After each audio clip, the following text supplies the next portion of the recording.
изменений, и когда я говорю «мы», я имею в виду мир в целом. Мы изменились, мы ожидаем, что сейчас начнутся глобальные изменения, они, в общем-то, уже начались, мы все с содроганием каждый раз смотрим обновление вот этой Gartner's Curve, которая говорит о тех инновациях, которые стоит ожидать или развитие которых стоит особенно, скажем, предвосхищать в следующем году. И банки поняли, что если сейчас они не изменят свое бизнес-видение кардинально, то есть не какие-то моментальные изменения а-ля давайте разговаривать с клиентом по-другому или по-другому расположим, скажем, наше отделение, подумаем, какие цвета, мы вольемся полностью и целиком в новое направление. Если этого не произойдет, если мы не придем к кардинальным изменениям, то мы, скорее всего, потеряем всю нашу клиентуру, я имею в виду глобально, не только Сбербанк, а все банки в целом. И сейчас все банки движутся под лозунгом «Change or Die». Так, куда мне нужно направлять, чтобы что-то поменять? Ну, собственно, про Сбербанк, наверное, все. У нас есть стратегия, согласно которым одним из основных направлений это является направление Disruptive. В нем мы, в рамках него мы развиваем такие направления, как блокчейн, машин learning, интернет вещей, big data и так далее и тому подобное. Я думаю, что все эти стримы вам известны. И для того, чтобы делать это максимально просто и максимально эффективно и, скажем, избегать тех бюрократических тонкостей, которые есть в любой компании, которые особенно процветают в России, Сбербанк в апреле этого года создал так называемые лаборатории инноваций, смысл которых максимально облегчить им жизнь и максимально быстро выпускать на рынок решения, которые бы включали в себя самые неожиданные, скажем, там, ну, либо ожидаемые технологии и на основании этих технологий работать. Таким образом, мы набрали команду. Команда у нас не совсем стандартная с точки зрения банка. У нас работают бывшие консультанты. Например, я имею 5-летний опыт работы в PricewaterhouseCoopers. Мои коллеги – это также представители McKinsey, выпускники Гарварда. У нас постоянные стажировки в Стэнфорде и так далее. То есть мы пытаемся впитать в себя весь опыт всех возможных проявлений с точки зрения технологий, с точки зрения передовых мыслей и так далее. И одним из проектов, которым занимаюсь непосредственно я, это проект, посвященный измерению эмоционального состояния клиентов до и после обслуживания в банках. И сейчас мы говорим о, наверное, более упрощенной версии, это изменение динамики, то есть мы хотим проследить, насколько изменилось настроение у человека или не изменилось, возможно, и такое, до обслуживания в банке и после. И, естественно, мы это делаем не руками, не при помощи опросов, мы это делаем с помощью глубинного машинного обучения. В своей работе мы больше ориентируемся на наших коллег, скажем, вот, которые только-только вышли на рынок, которые работают как стартапы, которые максимально интересуются всем, что есть в мире, которые абсолютно активны и открыты ко всем новшествам. Таким образом мы получаем больше идей. Так. Нет. Вот. И теперь, что касается человеческого лица. Почему мы так заинтересовались им и что же в нем такого интересного с точки зрения изучения, потому что, наверное, это то, что мы видим первое, что мы умеем осознавать как люди, что нам несет какую-то информацию. Глаза, губы или нос, или лицо целиком, то есть на чем стоит акцентироваться, когда мы смотрим на человеческое лицо. И здесь мы говорим о том, что 20% информации передается вербально, то есть то, что мы слышим ушами. 30% всей информации получаемой это получается при помощи голоса, и 50% информации доводится до нас при помощи эмоций, тела, языка тела и выражения лица. Когда мы говорим про выражение лица, психологи обозначили 7 эмоций, 7 базовых эмоций. Вот здесь они все представлены. О, сюрприз продублирован 2 раза. Здесь ошибка. Сюрприз – это интерес, interest. В человеческом теле 640 мышц. И 125 из них – это лицо и шея. И эти мышцы не для того, чтобы приводить в движение какие-то наши части тела, не для того, чтобы двигать лопаткой, рукой, поднимать тяжести. То есть они нам не даны для выживания. Они нам даны для коммуникации. Если убрать те мышцы, которые отвечают, скажем, за моргание, за какие-то движения, которые нам необходимы, чтобы открывать рот для приема пищи, то все остальные мышцы нам даны непосредственно для целей коммуникации. И если этих мышц 125, а психологи определили 7 базовых эмоций, то, наверное, здесь идет несостыковка в порядке чисел. 7, 125. И мы усомнились в том, что на самом деле наука пришла к правильному определению, что 7 базовых эмоций, наверное, их все-таки больше. И именно поэтому очень тяжело однозначно определять переходные состояния. Тяжело человеческому глазу определить, что человек думает, что означает то или иное выражение лица.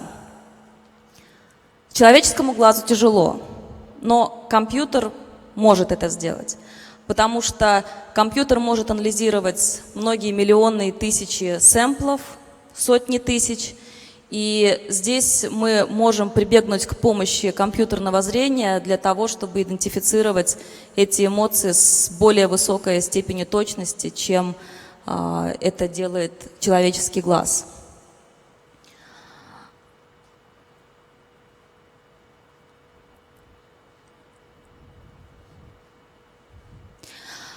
Что касается другой тематики, связанной с человеческим лицом, это здоровье. Здесь приведена небольшая статистика по поводу инсульта, и мы говорим о том, что более 450 тысяч человек в год имеют инсульт в России. Для 25% мужчин и 39% женщин он заканчивается смертельным. При этом инсульт является той болезнью, которую можно предсказать по мельчайшим изменениям в области артикуляции. То есть, если мы будем получать какую-то информацию, аналитическую информацию от машины, которая будет замечать мельчайшие изменения в нашей артикуляции, мы можем помочь людям таким образом идентифицировать эти болезни намного раньше, какие-то первые признаки, чем могли бы сделать это врачи, либо человек, там, его близкие могли бы определить это самостоятельно. Кроме того, все мы знаем историю, например, вот Стивена Хокинга, который, являясь великим ученым, страдает от болезни генетической, которая не позволяет ему полноценно коммуницировать с окружающим миром. И здесь по мельчайшим, опять же, выражениям лица, по мельчайшим движениям мышц также возможно привлечь компьютерные технологии для того, чтобы облегчить жизнь таким людям. И что интересно, в период Второй мировой войны Германия использовала глухонемых для того, чтобы подслушивать разговоры людей. То есть по движению рта, по артикуляции можно было с уверенностью говорить о том, что какую информацию в тот или иной период времени сообщает тот или иной человек. Если мы приблизимся к жизни не с точки зрения медицины, а с точки зрения тех неудобств, которые мы сейчас испытываем, я говорю, например, об аэропортах. Я думаю, что все в этой аудитории хоть раз в жизни имели перелет. Есть такие, у которых не было такого опыта? Было. Все впереди. Да, это увлекательное путешествие. Начинается с аэропорта, когда вы заходите, и начинается бесконечный процесс идентификации. Первая идентификация – это досмотр, которому нужно отстоять очередь. Второй круг ада – это регистрация, ну и так далее. И каждый раз это огромные очереди. Если мы подумаем о потоке людей, то здесь, особенно в нагруженных аэропортах, таких как Леонардо да Винчи или Хитро, где пассажиропоток измеряется сотнями тысяч людей в день, то проблема действительно масштабная, глобальная, которая требует большого вовлечения сторонних ресурсов, такие как охрана, досмотр, я имею в виду, такие как люди, которые несколько раз на таможне, на паспортном контроле, на стойке регистрации проводят, по сути, одну и ту же операцию. Мы понимаем, что это как минимум неэффективно, дорого и крайне неудобно и вызывающее раздражение у других людей. А теперь представьте, если мы считаем, что лицо – это уникальный признак каждого человека, который не может дублироваться абсолютно никем другим, то есть нет двух одинаковых лиц, абсолютно одинаковых, как и нет двух одинаковых листьев. И мы можем убрать все айдишники, все паспорта.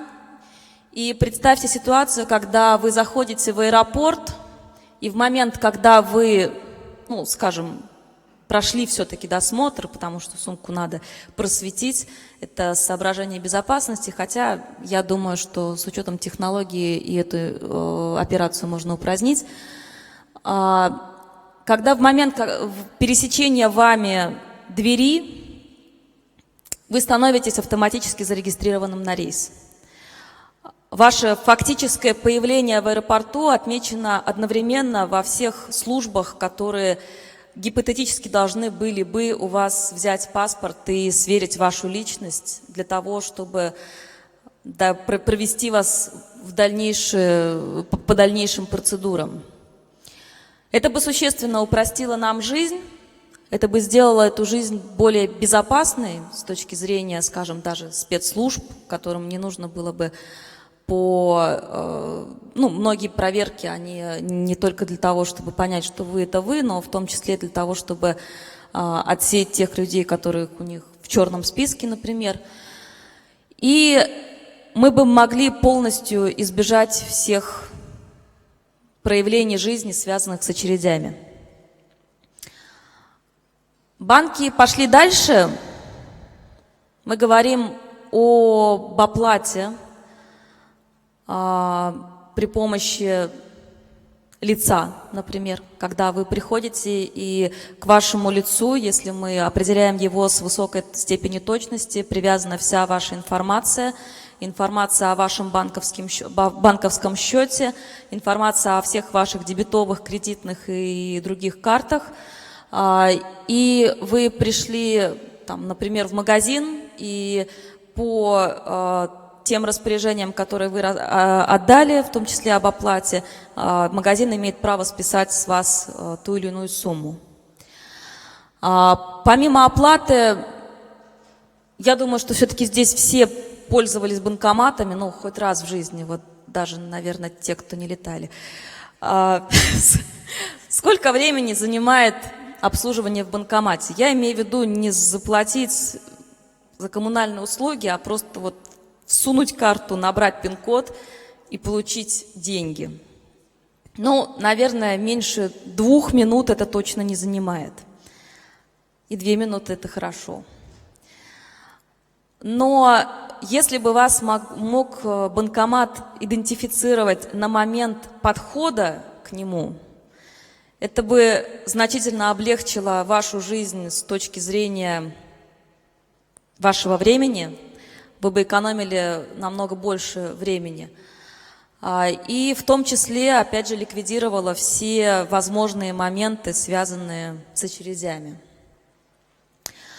Поэтому для бизнеса, для банков, для всех проявлений жизненных, которые у нас существуют, машина обучения, и я имею в виду сейчас его область face recognition, оно может сыграть значительную роль с точки зрения не только безопасности, но и облегчения нашей жизни во всех ее проявлениях. Как интерпретировать то, что вы сможете сделать? Это, наверное, уже следующий вопрос. Потому что если мы сможем идентифицировать лица или читать различную информацию, считывать с лиц, то вопрос применения в жизни – это, ну, наверное, отдельный челлендж для аналитиков, но мне кажется, что применение, оно безгранично. Поэтому то, что делаете вы, для нас, как для бизнеса, это очень важно. Мы внимательно следим за всеми изменениями, за всеми новинками, которые появляются, которые рождаются в головах. Мы регулярно собеседуем студентов. Я имею в виду не только с точки зрения приема на работу, потому что сейчас, наверное, тенденция больше склонилась в сторону свободы, и мало кто из сайентистов хочет прийти на 8-часовой рабочий день, плохо это или хорошо. Но все идеи, которые нам даются, мы пытаемся их развить, мы пытаемся с ними работать, и мы пытаемся посмотреть на них с новой точки зрения, как это можно использовать в свете тех проблем или вопросов, с которыми мы ежедневно сталкиваемся. У меня все. Если есть какие-то вопросы, я буду очень рада ответить.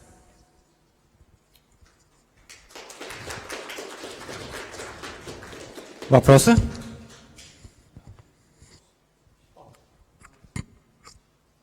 Про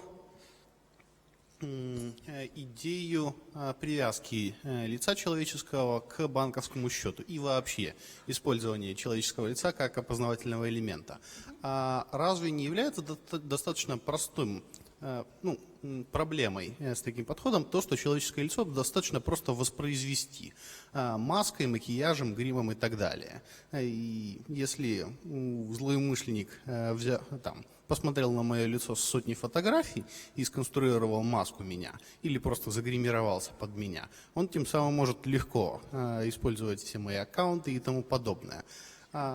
Вопрос, наверное, про то, какие есть или известны ли, придуманы ли методы противодействия такому? Вопрос для нас более чем актуальный. Объясню почему. В Сбере есть проект, была закупка недавно как раз на предмет той проблемы, которую вы говорите, о которой вы сейчас описали. Для нас важна высокая степень точности. Эта степень точности должна быть не меньше 100%, что, наверное, даже по теории вероятности малодопустимо.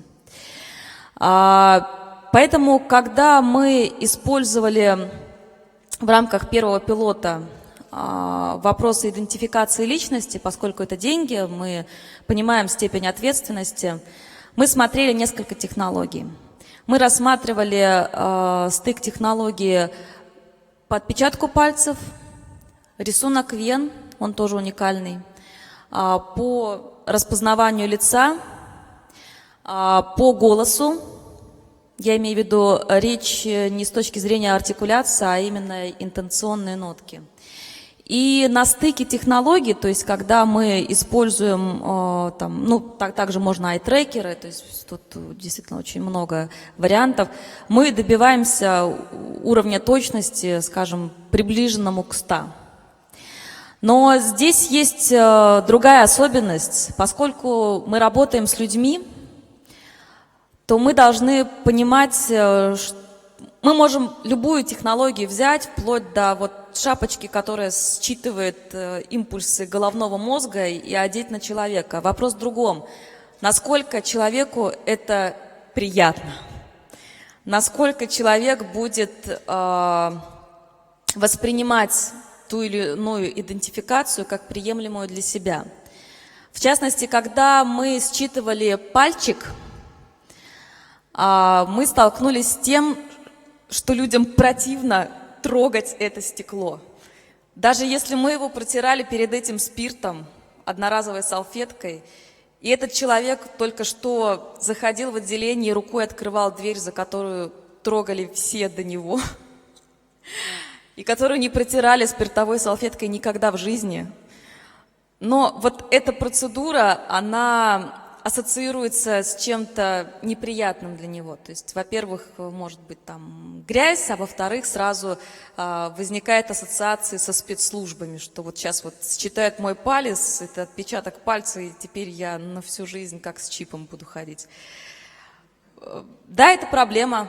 Проблема, с одной стороны, психологического характера, с другой стороны, действительно, если мы говорим только о лице и говорим, что идентификация будет проводиться только таким образом, нам нужна очень высокая степень точности, чтобы мы полагались на одну технологию.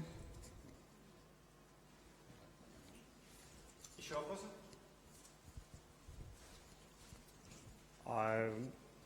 Давайте лучше туда тогда.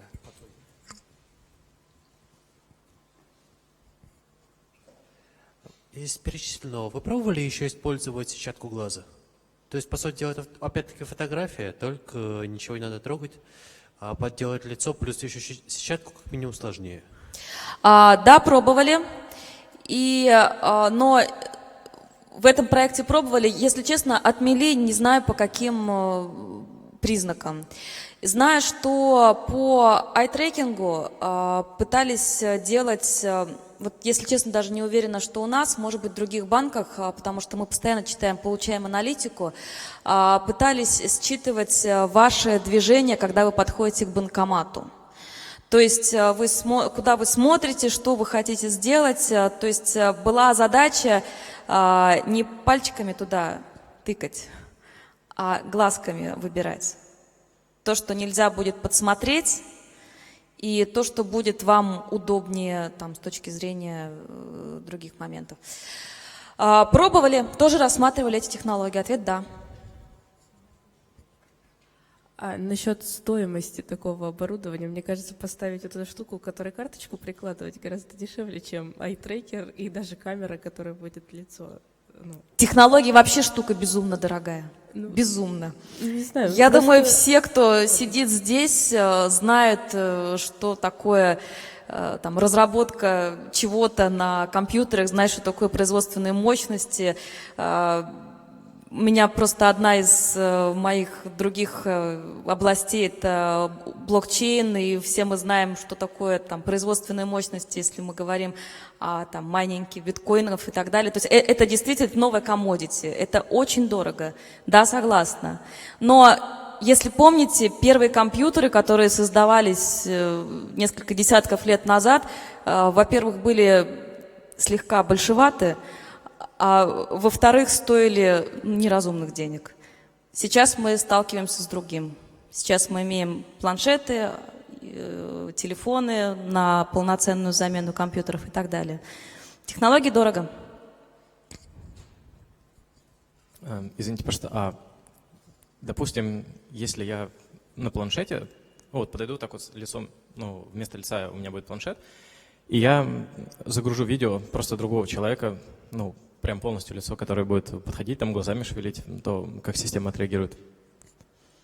У меня нет такой системы еще, я ищу. Все. Но могу ответить сейчас, наверное, на этот вопрос.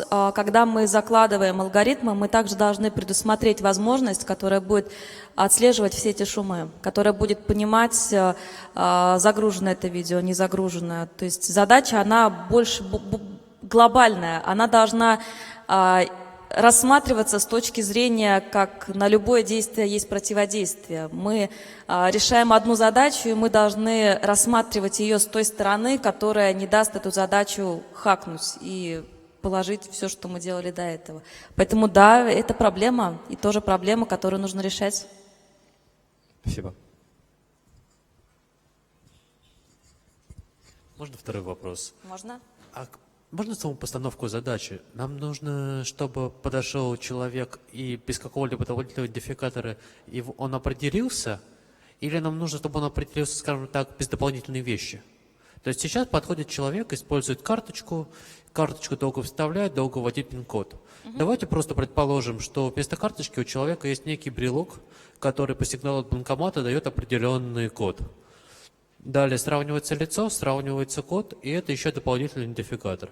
Этот код, конечно, можно копировать и попытаться таким образом хакнуть этого человека, взять его лицо, взять подобный же код, но точно так же можно копировать обычную банковскую карточку. Соответственно, можно ли использовать какие-то дополнительные устройства? Ну, вы сейчас описали, наверное, это токен, который сейчас есть. Можно брать с собой 20 тысяч предметов и по очереди прикладывать. Конечно, можно. Нет, я не иронизирую, я к тому, что у нас есть несколько технологий, есть желание использовать одну. Есть возможности брать дополнительно какие-то предметы в руки или с собой, или в качестве брелка, вживляемого чипа или чего-то еще. Это действительно все возможно, но основная идея, вот как мне кажется, если вы вышли из автомобиля без всего, летом в шортах и в майке, кто-то сел в ваш автомобиль и уехал, вы подошли к банкомату, получили деньги и решили все свои проблемы. Вот это было бы круто, как мне кажется.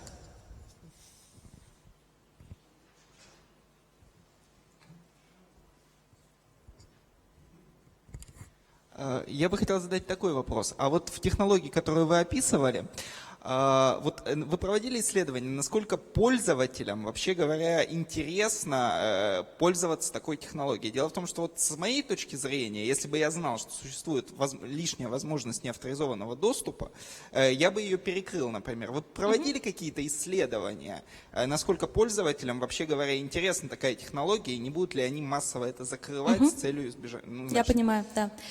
Избежание проблем. Проводили. Более того, когда мы применяли технологии, нас, наверное, может быть, слышали, у нас в СМИ освещалось это оплата в одной из химкинских школ, дети оплачивали ладошками. То есть индивидуальный рисунок вен на ладони, детки привязывались виртуально к карточкам родителям, и при оплате своих обедов они просто приходили, прикладывали руку, информация считывалась, соответственно, деньги у родителей списывались. Да, были также модели, когда мы расплачивались в магазинах при помощи отпечатка пальцев. И мы всегда, когда исследуем ту или иную технологию, мы смотрим, как воспринимают люди. Это вот отвечая на ваш вопрос. Именно поэтому я рассказала, что многим там не хочется трогать, говорили, что это им неприятно и так далее. У нас есть даже, когда мы общаемся с людьми, даже такой анализ, где в зависимости от вашего возраста и социального положения вы по-разному воспринимаете ту или иную технологию. Более того, я знаю, тут вопрос, во-первых, подачи, во-вторых, информации, иногда приходится людей образовывать, и в-третьих, мотивации. В одной из стран для того, чтобы пенсионеры переходили на систему, на карточную систему полностью, их стимулировали. За каждую там покупку по карте им, это как кэшбэк, наверное, но тем не менее, чтобы все операции переводить в онлайн, в то же время им делали большие скидки. И люди мало-помалу учились заходить в интернет, пользоваться, делать операции онлайн, которым они раньше не доверяли. Я не знаю, у многих ли в аудитории там бабушки и дедушки пользуются онлайном для того, чтобы оплатить там, не знаю, коммунальные услуги или штрафы. Наверное, немного. Но если придумать какие-то варианты, когда вы можете повысить уровень лояльности, то, наверное, этот вопрос можно решить. И второй вариант, у человека всегда должен быть выбор. Если таких людей, как вы описали, большое количество, значит, у них всегда должна быть возможность там, индивидуального подхода. Тем более уровень VIP-обслуживания никто не отменял, и мы там готовы предоставить консьерж-услуги, я думаю, все банки, для людей, которым нужно отдельное отношение. Это нормально?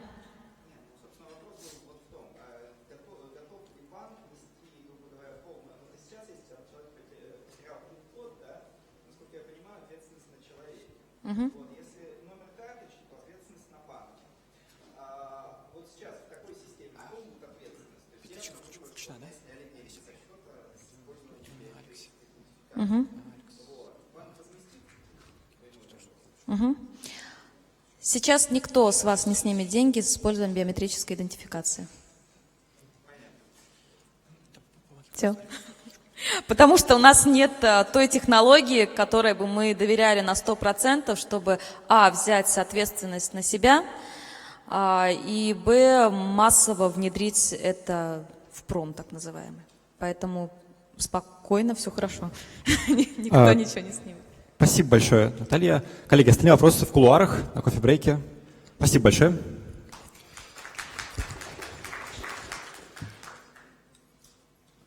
Наш следующий лектор – это Алекс Жаворонков, SEO компании Insilic Medicine. И он расскажет разные интересные вещи. Спасибо, Юра, за такое широкое представление. Коллеги, я буду сегодня докладывать на английском. So I'll speak English for a change, right? I see the smiles on your faces. Потому что у нас... But I'll make an introduction in Russian, if you don't mind. Потому что у нас здесь есть англоязычные гости, и Скалтех — это вообще-то англоязычный университет. И сегодня очень здорово, что нам еще напутственное слово даст президент этого университета Александр Петрович Кулешов, который, в принципе, является легендарной личностью вообще в коммерциализации математики российской и науки. Я сегодня вам расскажу лекцию, которая относится к больше биологии, и помогу вам, в принципе, дам такую хорошую вводную в то, где вы можете применить свои знания для того, чтобы изменить мир к лучшему и победить старение. Это, соответственно, наша основная цель. И в процессе хакатона и в процессе общения очень здорово, если вы задумаетесь на том, как можно победить старение. So I'll switch to English. And the topic of my today's lecture is on how to draw inspiration from machine learning techniques developed on imaging, text, and voice data to biological data types, and how to make some of those advances biologically relevant. And also I'd like to welcome you to Skinhack Hackathon. It's a great pleasure and privilege for me to speak in front of you today, especially being able to follow such an pulchritudinous lady from Sberbank who gave a nice introduction to the future of machine learning in facial recognition, and Sven Kleman, the director of biophysics at Nivea, is going to follow with his presentation. It's going to be a lot of fun. And since there are a little bit fewer of you today participating in this hackathon, there is a higher chance of winning. And there are great prizes waiting for you at the end of this hackathon. So our hackathon is Skinhack, and it's primarily focused on machine vision. I'm going to steer the discussion a little bit into the biological domain, and you have an opportunity to learn something very valuable from this lecture. How many of you are familiar with a term called gene expression? All right. So fantastic. But some of you are not, so I'll give you a brief introduction. How many of you are familiar with deep learning techniques, and how many of you have applied that? Okay, great, so I'll skip the entire slide deck. I decided to start this lecture with this slide on the US election because it's kind of going to impact everybody, and I'm talking about everybody on Earth. Because the US, as of course, is currently the flagship country steering the world in some direction, we don't know where. But what we have seen with the elections and what we've seen with the UK, which just recently announced Brexit, and we also got some really interesting candidates in the US, there is one pattern that you have to realize. And you have to realize that these guys have one thing in common. What do you think is that particular thing? What do they have in common? Great. So Trump is turning 70 and Hillary is 70. So that means that the voter demographic is changing.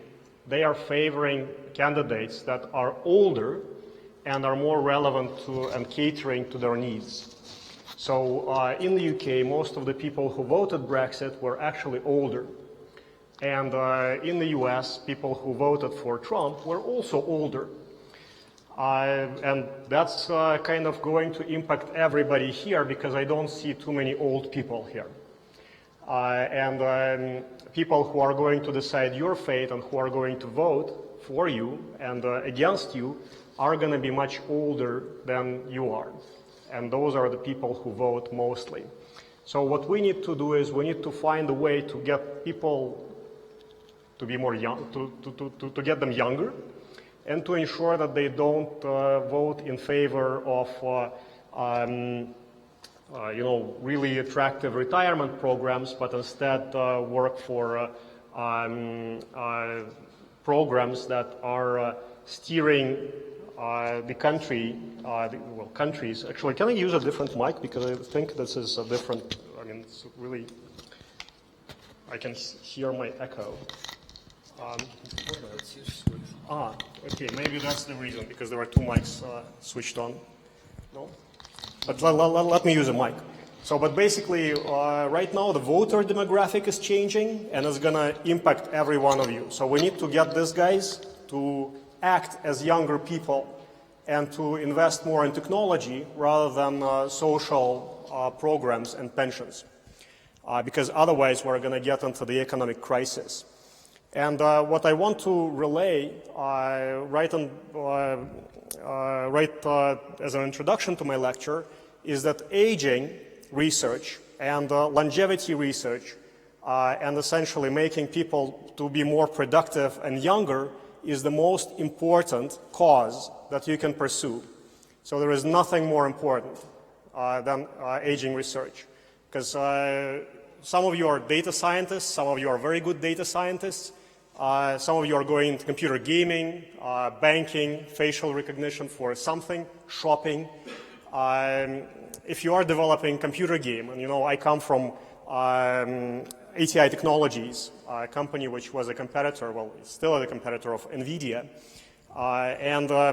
At some point of time, I realized that I am developing technology, spending my time developing technology for people to waste their time playing computer games. And if you are developing something for an online store or for a bank, you are essentially, well, for a bank it's a little different, but for an online store, you're basically trying to get people to shop and buy more stuff that they don't need. When the really big elephant in the room, which is aging, is not really being addressed. People don't really notice that. And right now, everybody in this room, unless something changes, is going to die. And is going to die most likely painfully and most likely of some age-related disease that kind of make you debilitated, and it will make you lose function. But right now there is a lot of hope. So when I was working for ATI, I realized that there are many advances coming up that we can utilize to actually help us stay younger and essentially stop aging. And there is a real chance for everybody in this room to live for a very long time, much longer than your parents or grandparents. So don't think about those guys. Oh, and I actually need to interrupt right now, if you don't mind, for a brief intermission. Александр Петрович, можно вас попросить тогда сделать напутственное слово? Sorry, I'm going to continue. Good afternoon. Good afternoon, ladies and gentlemen. For me personally, this topic is very interesting. I am very interested in. And today, I think everybody here understands perfectly well that the achievements in this area can dramatically change our day-to-day life. It's absolutely clear. You understand perfectly well that to make some engine just to find a face or something like this with good quality, it can change all our expectations, all our better to say ordinary life, absolutely. And the techniques for all of that, everybody, of course, want to use the methods of machine learning, deep learning, and so on. But frankly speaking, I'm not sure that it's only solution is the best solution. I think the real advancement can be achieved in some combination of classical methods. Classical methods. I don't want to say that classical methods in face recognition, because I remember, for instance. Excuse me to interrupt my talk. I remember, let's say, 15 years ago, a little bit less, 14 years ago maybe, we was contracted by HP Labs to make some algorithm, not only our organization, but it was some set of different organizations, and the problem was today it's a little bit funny. The problem was to find on the photos to find the place of the face. This is part of the picture when we can identify the face. Today it seems it seems very easy, but believe me, 14 years ago we did not reach good results, unfortunately. And my mind, maybe the best solution, the best results can be achieved with combination of new methods in surrogate modeling, in approximation, multidimensional approximation, manifold learning, together with, along with deep learning, with machine learning, and so on and so on. I am very glad that Alex organized this small conference, and okay, good luck. Thank you. Thank you so much, and thank you very much. So we're going to come back to this talk, and thank you, Alexander Petrovich, for opening the hackathon. Actually, the main features of the hackathon will transpire during the weekend when people are going to be doing the coding. So today we'll have introductory talks, and I'll basically come back to the topic of my lecture. And I'll continue talking about the importance of aging research as a cause for any data scientist. So first, aging research is the most altruistic cause that you can pursue. Because if you ever think about how people are being rated, you can be rated by the amount of money you make, or by the number of friends you've got, or by whatever common good you are bringing to the society. And that common good can be quantified using a term called QALY. How many of you know what QALY is? All right, so 3 people. So that's how people measure outcomes and impact in healthcare economics. You think in terms of the quality-adjusted life years. So basically, if you're deciding a program, whether you want to cure AIDS in Africa, or you want to, or a bad example. So think about it this way. So you can cure brain cancer in 10 grandmothers who have 5 years to live. Or you can cure one person with, one child with leukemia. And it costs, let's say, the same amount of money. So what do you choose? How do you choose which program to pursue? And in this case, you start thinking about QALY. You start thinking about the number of quality-adjusted life years you can give to a child, or 10 grandmothers that have 5 years to live. So you basically start counting how many quality-adjusted life years you can generate. So in this case, it's 1 times, let's say, 50 quality-adjusted life years, or 10 by 5, right? And in this case, it's kind of equal. But then you have to think about the child who can also reproduce. So grandmothers may not be able to reproduce. And then you have to think about net present value of the QALY. That's how people think in terms of healthcare economics. And you can basically measure any decision you make in terms of QALY. So basically, if you wake up in the morning and you go and do something related to healthcare, you can generate maybe 2-3 QALYs a day. And you basically become an altruist. Or you can go and build an engine which helps other people shop more effectively, or buy stuff, or play computer games, and you're going to waste QALYs. So you can actually measure those decisions in terms of QALYs. And for anybody in computer science and math, you will quickly realize that the most altruistic path anybody can pursue is to generate maximum QALY by addressing aging. Because if you add 1 year to everybody's life in the world, you are generating 7.6 billion QALYs immediately. If you cure cancer today, you are going to generate about 20 billion QALYs. If you give, let's say, 3 years of life to everybody on Earth by pursuing aging research, you are going to generate over 20 billion QALYs.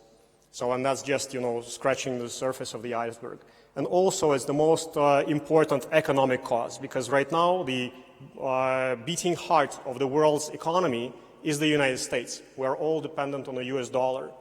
And the United States is almost bankrupt. I mean, they are already bankrupt a long time ago. One of the reasons why you see those conflicts in Syria, in Africa, in Iran, is because the US wants to support the US dollar by creating conflicts everywhere. So if they can actually be more productive and live longer and avoid the economic collapse, they will not do that anymore. So we will see a very altruistic society.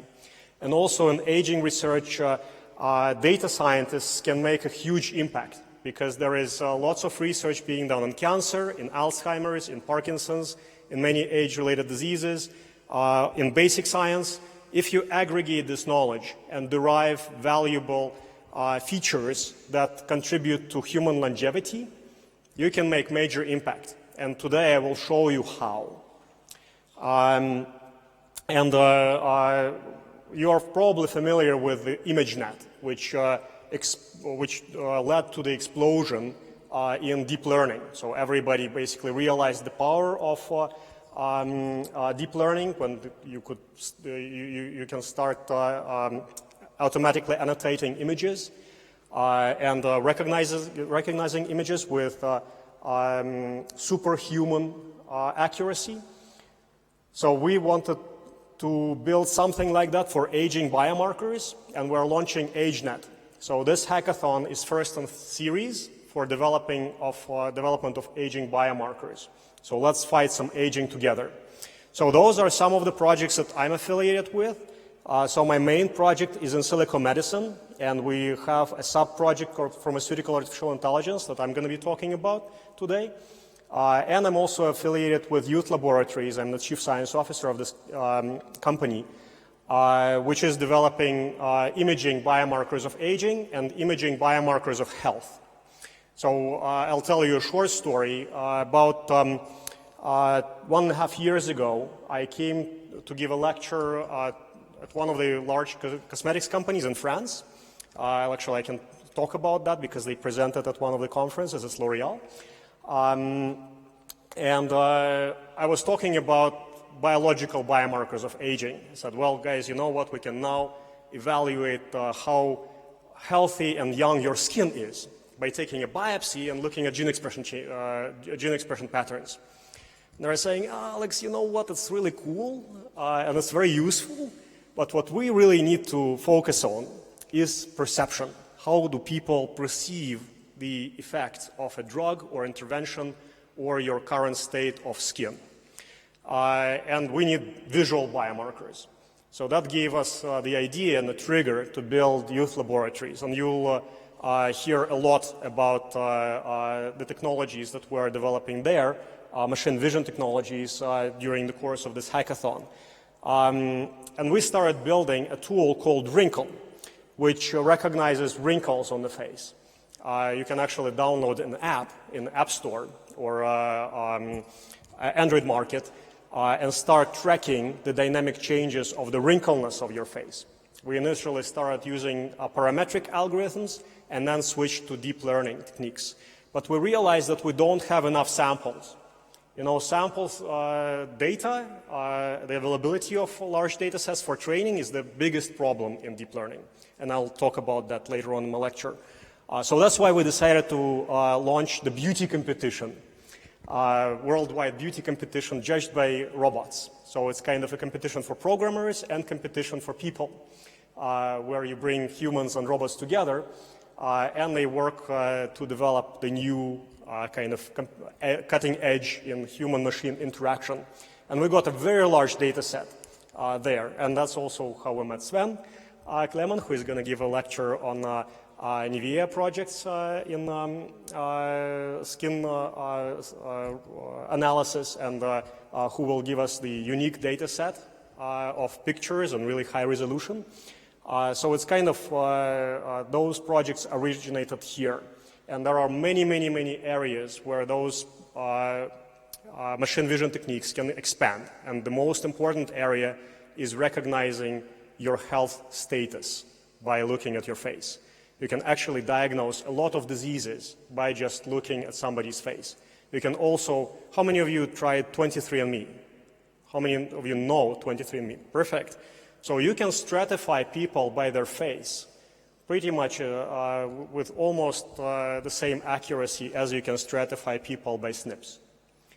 Just because, I mean, you can very quickly see that somebody is white, somebody is black, somebody is Indian, somebody is tall, somebody is short. You can very quickly identify the phenotype, stratify that population by that phenotype, and see how prevalent certain diseases are in that particular phenotype. And that's kind of my mega project. We want to be able to look at you and tell you how long you're going to live and how probable some of the diseases are in your particular population group. And we would be able to essentially personalize the healthcare regimen for you just by looking at how you look, and then adding other biomarkers like what I'm going to be talking about in the future.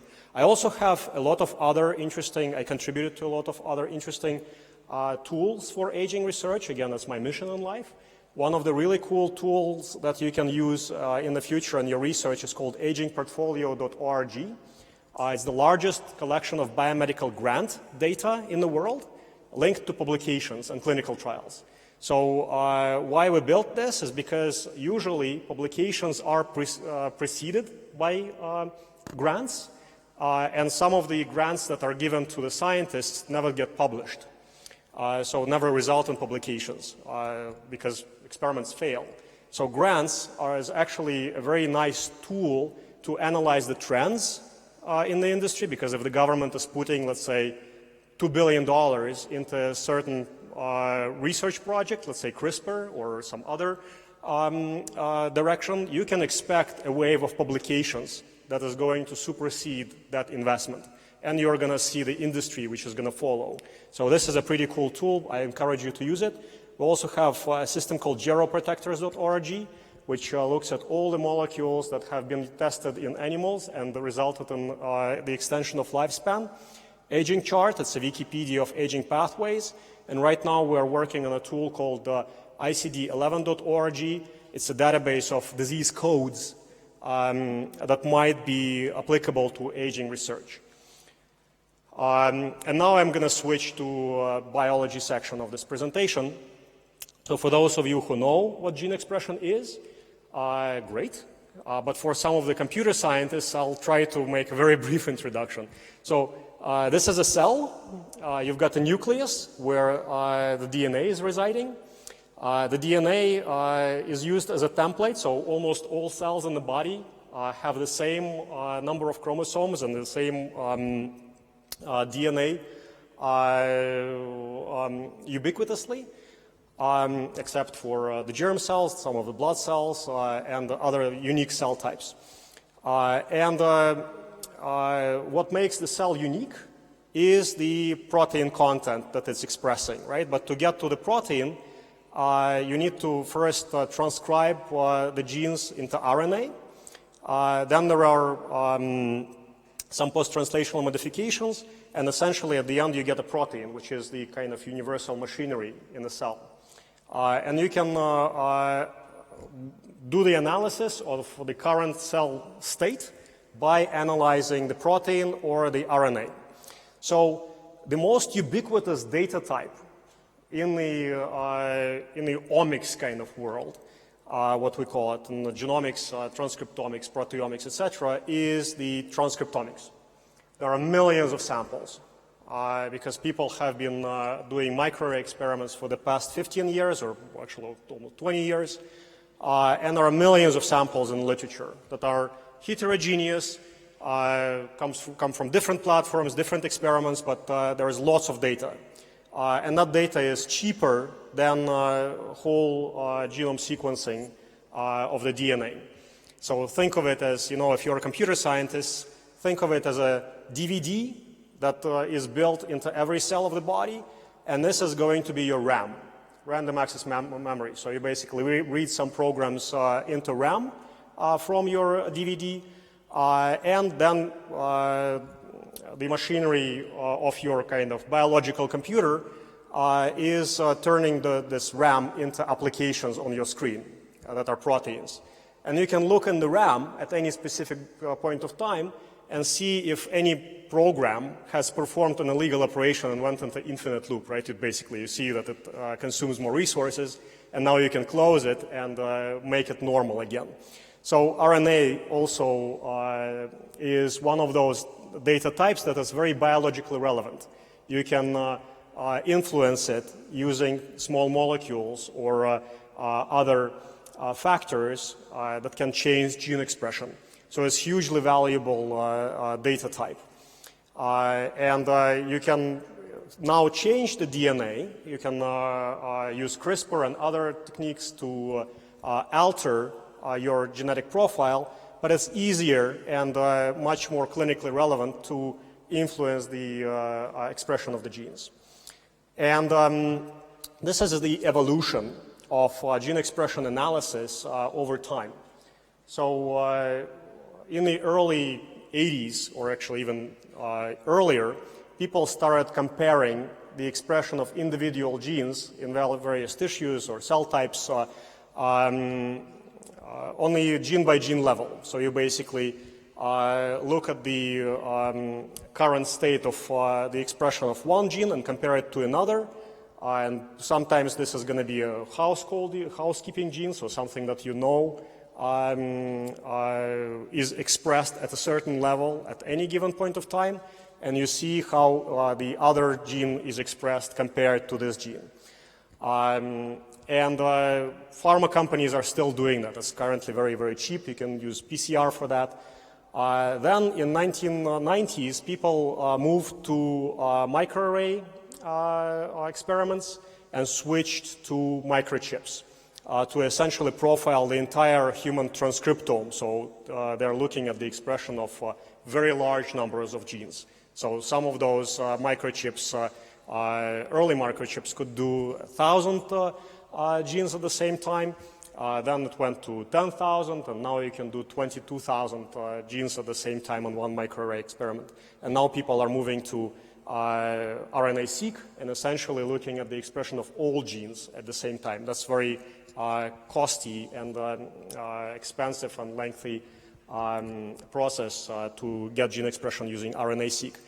But then in 2000, people started moving to very advanced analysis of transcriptome experiments and started looking at signaling pathways. So grouping those genes into networks and looking at how biologically relevant those networks are. So basically going from, a ligand and a receptor triggers a chain of events, then it goes into the nucleus, and you get transcription factors that start reading the information from the DNA. It goes back, and this kind of has a feedback loop. And some of those pathways, they are very biologically relevant, and you can ping it to a certain biological process. So, for example, there is an insulin pathway that makes the cell react to insulin levels in the blood. And basically, almost every biological process can be described in terms of pathways and networks. And in 2010, 2009, scientists started looking at the differential expression of differential changes in large numbers of pathways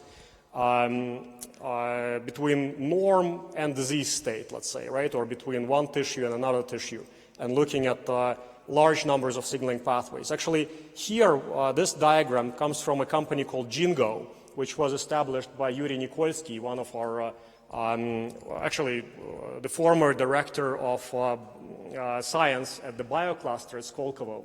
And it's a very big success story because GeneGo was acquired by Thomson Reuters about 6 years ago,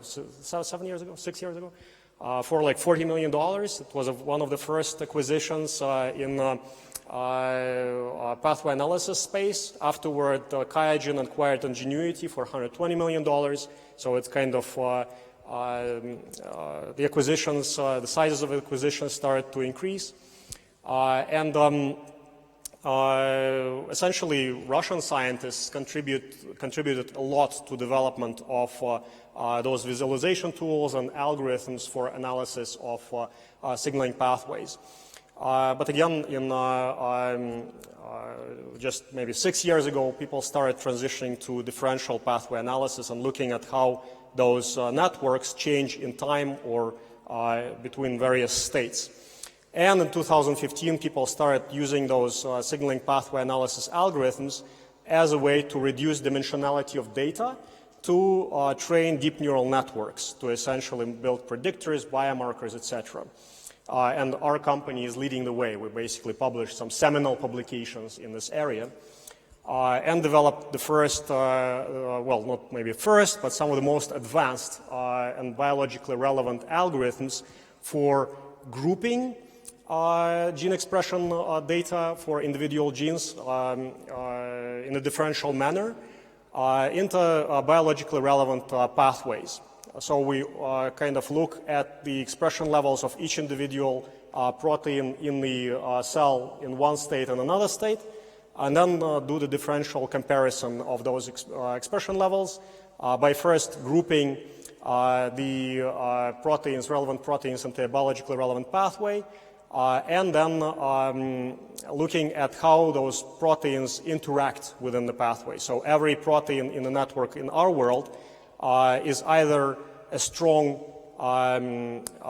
activator or a strong repressor of the downstream protein, or something in between. It can, in some cases, do nothing. And we basically validated those interactions using RNA interference experiments and phosphorylation assays. So for us, we basically annotated 3,000 pathways in this way. And we're looking at the differential change between one state and another state by looking at the activator-repressor role of every protein in the system. We have a coefficient called the W, which is a time-dependent concentration of every protein in the system. And we look at logarithmic case to norm comparison for between any two signaling states. And we have two algorithms currently available. So one is widely published, called the OncoFinder. It's primarily used for personalized medicine, and the one we recently developed and pushing it through many projects in the US, Canada, China, worldwide, in personalized medicine and drug discovery, in aging research, and it's currently being published in one of the top journals. Actually, Ivan Ozerov right there, so one of the curators of this hackathon, was the first author of the publication, which we are also proposing to Skolkovo as a commercial project. So hopefully we'll get some support here. And it just recently got accepted in Nature Communications, so should come out within the next week or two with a big announcement. And some of those collaborators who worked on this algorithm, like for example Charlie Cantor, Charles was one of the directors of the Human Genome Project, together with Francis Collins and Jim Watson, the Nobel laureate. Jan Wieg is the director of Albert Einstein College of Medicine, one of the two major centers for aging research in the US. And those two gentlemen are from Novartis, and this lady is from Nestle. So it kind of shows a big international effort. I highly encourage you to look at this algorithm when it comes out. It's kind of cutting edge. And we describe how we use this set of algorithms in silico drug discovery and drug repurposing, when we are looking at how already existing drugs can be used in alternative indications. So for example, if you have a drug that combats diabetes, maybe it can be also used to combat cancer. And there are many drugs like that. How many of you know about metformin? Metformin? One? Come on, two, okay. That's an anti-diabetic drug, which has very interesting properties. So pre-diabetic patients on metformin live longer than non-diabetics in huge population studies. and also it decreases the probability of you getting cancer by about 30%.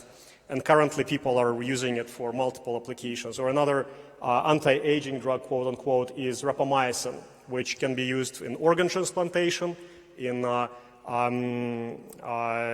regenerative medicine, and in cancer.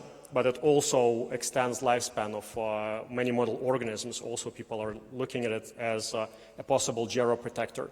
But what I'm saying is that some drugs have multiple uses. So, for example, aspirin. Aspirin can be used for many causes, many diseases, right? And is also a geroprotector. So I highly encourage you to look at this paper. It just came out in Drug Discovery. And again, I'm almost finished with some of the kind of basics. I wanted to talk about how we do drug discovery, drug repurposing in an old school way. So we look at gene expression in normal tissue samples. So for example, a normal liver, normal skin.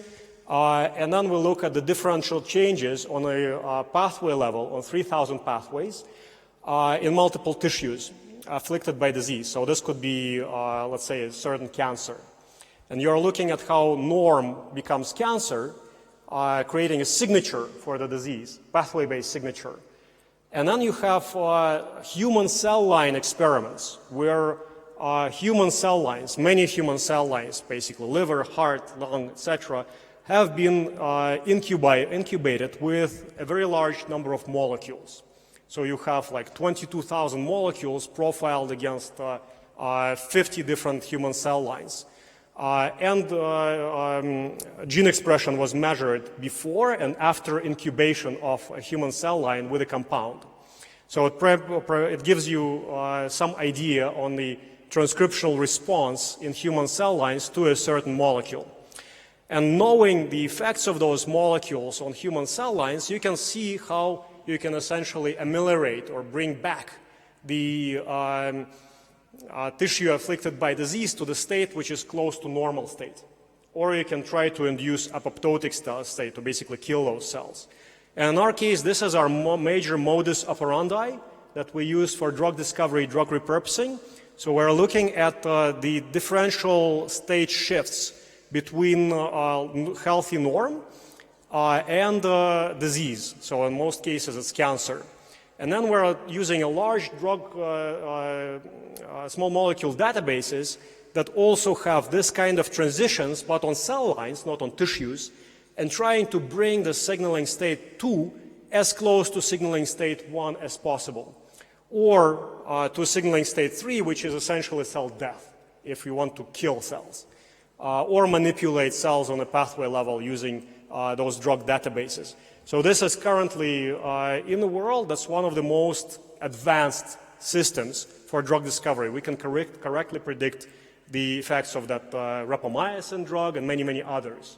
And we back-tested the system on a very large number of small molecules that already went through clinical trials or that have been published in the literature. And we're also using the same modus operandi to find geroprotectors, drugs that either slow down aging or bring the old tissue as close to young tissue as possible. And we just published a paper in a journal called Aging, one of the top journals in the field, where we show that we correctly predict the effects of some of the geroprotectors that have been used in animals on human cell lines, basically trying to bring signaling state 2 to signaling state 1, where signaling state 2 is old cells and signaling state 1 is young cells. And then we conducted experiments where we tried human senescent fibroblasts, so human old skin cells, and incubated them with some of those molecules that score highest. And they showed that we can rescue the senescent phenotype. So make the cells young again, kind of like Trump, make America great again. So we can make cells great again. And we published a paper, and now next year you're going to have a product. You're going to have a nutraceutical sold in the US called geroprotectors, based on our study. and we would be able to also measure some of the effects of those gyroprotectors in humans, and then show that to pharma companies as a proof of concept. And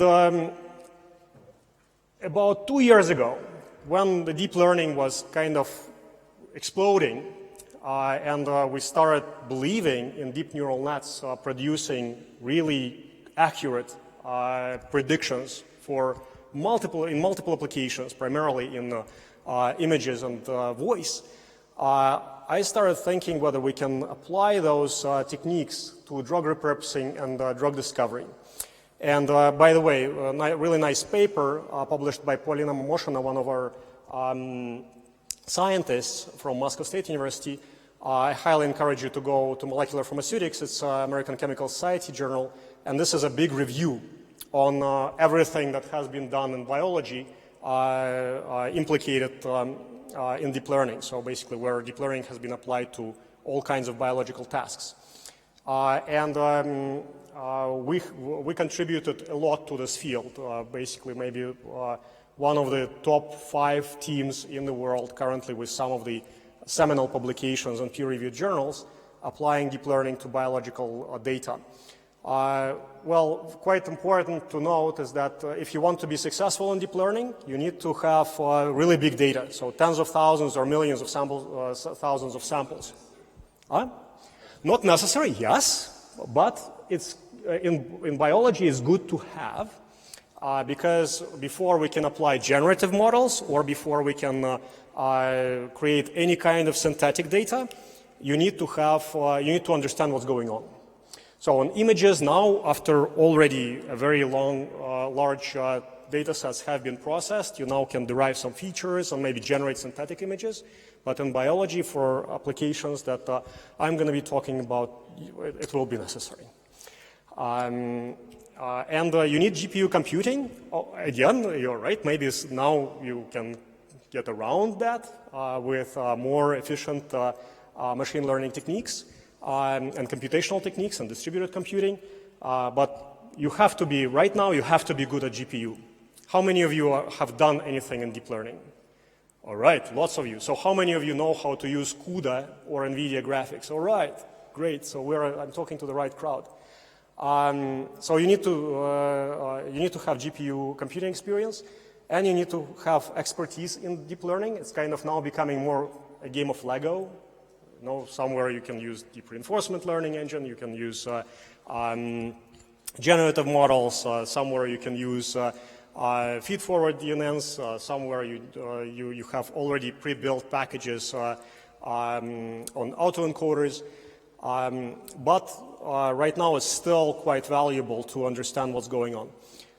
You need to have domain expertise, so if you're in biology, you really need to understand what you are doing to ensure that you are producing biologically relevant results and you are not overtraining. And you need to have killer apps. So deep learning is not for everything.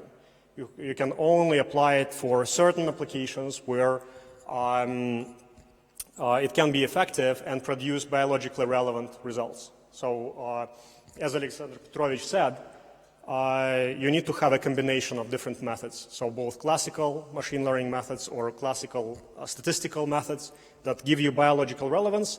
But in some cases, you can train the deep neural nets to make very accurate predictions on biomarkers and really build killer apps that are going to outperform everything out there.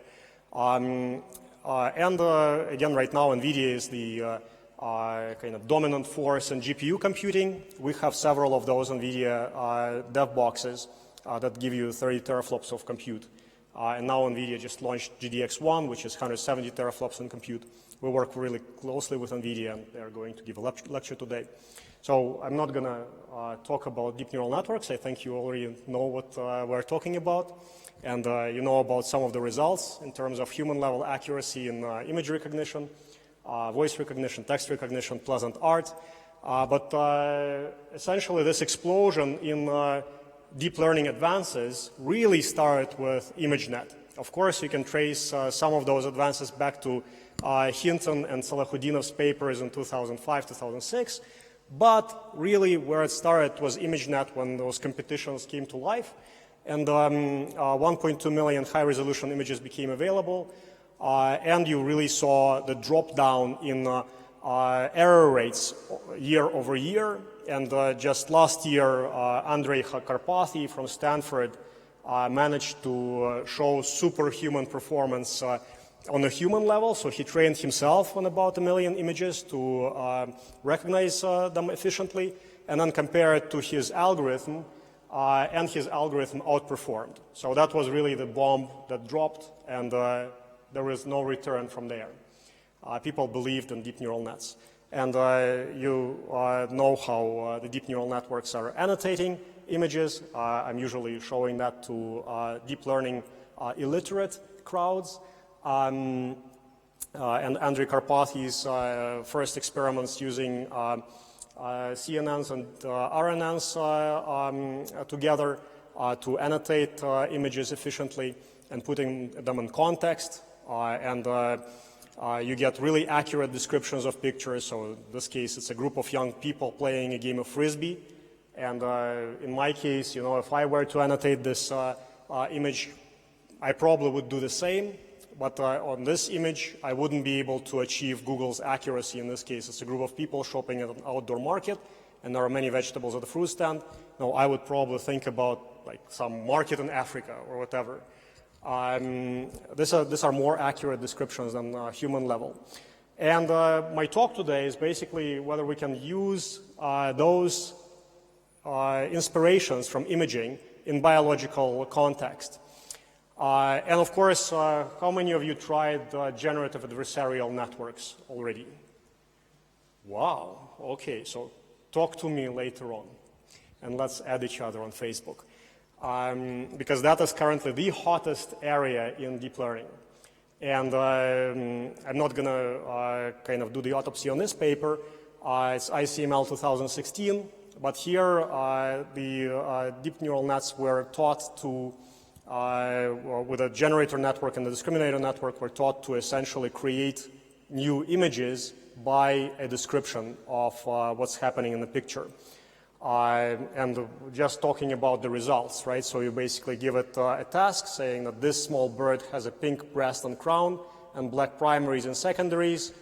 And it generates an image based on your description, which is reasonably accurate. So it's kind of thinking about it, right? So it imagines those images. It doesn't search for them.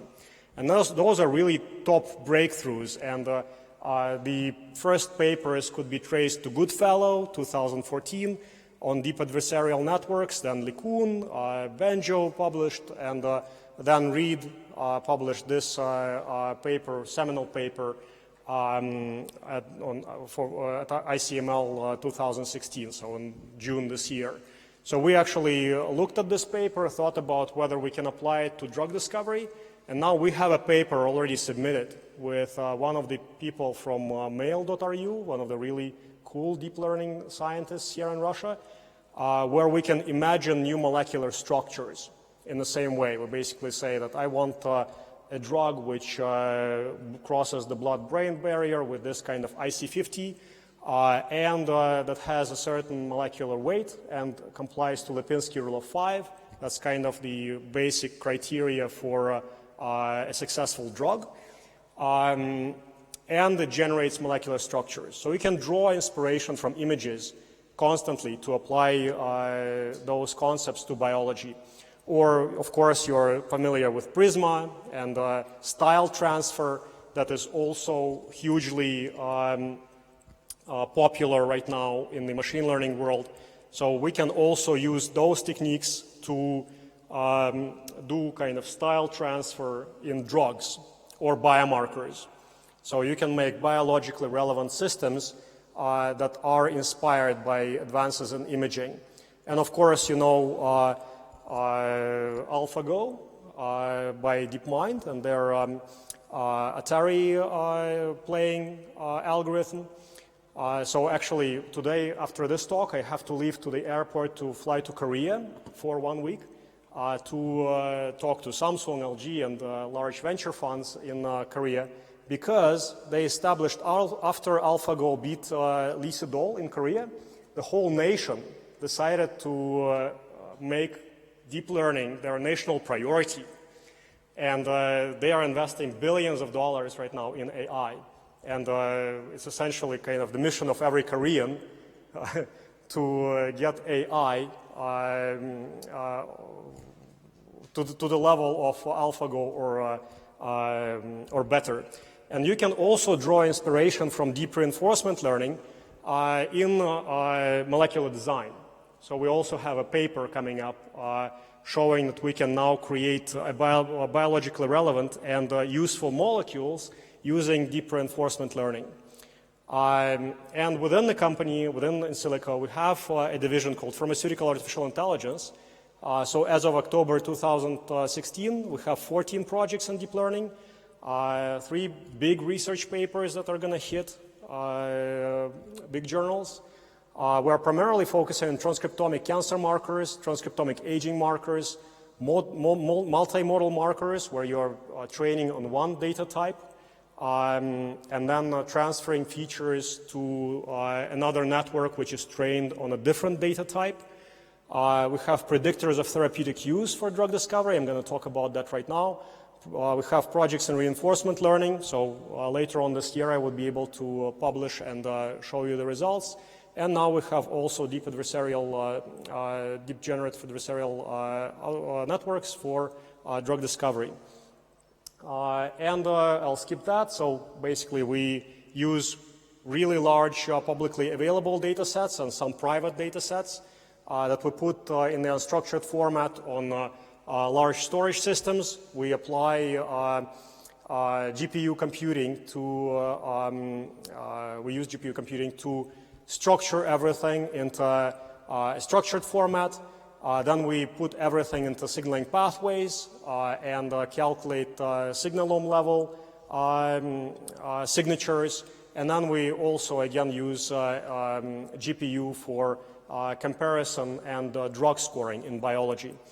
And this is a seminal paper that we published on, in this space called Deep Learning Applications for Prediction of Pharmacological Properties of Drugs and Drug Repurposing Using Transcriptomic Data. So that's, remember I told you about the data sets where you have a really large number of human cell lines incubated with a large number of molecules, and you get transcriptional response. So we basically use that data set to predict the pharmacological properties of any molecule. Basically, apply a molecule on a human cell line, give it to the network, and it will guess what kind of drug it is, or what kind of drug it's going to be. And just FYI, for many of you who are not in pharmacology, there are just about 2,000 approved drugs in the world. So think about this number. There are tens of thousands of diseases. Right now in ICD-10 in the US, it's kind of a big classifier of diseases. There are like 40,000 diseases, 42,000 diseases, 42,000 conditions, and only 2,000 drugs that barely work. So we really need to find, and there are millions of molecular structures. And if you go to PubChem, you'll be able to mine 250 million molecular structures that are annotated. This predictor can be used to actually profile those 250 million to see if they can be drugs. So I highly encourage you to read this paper, and we got the American Chemical Society Editor's Choice Award for this. So the system that I'm describing is called LINX. Lynx Cloud, and there, again, 17,000 molecules have been profiled against 50 or more human cell lines, depending on the molecule. So some of them have not been profiled in all of the cell lines. And what we did is we took about 1,000 molecules with already known therapeutic use and linked them to the therapeutic use using mesh terms. Then we created a large database where gene expression changes for specific molecules were also linked to pharmacological properties of these drugs. So essentially pharmacological class.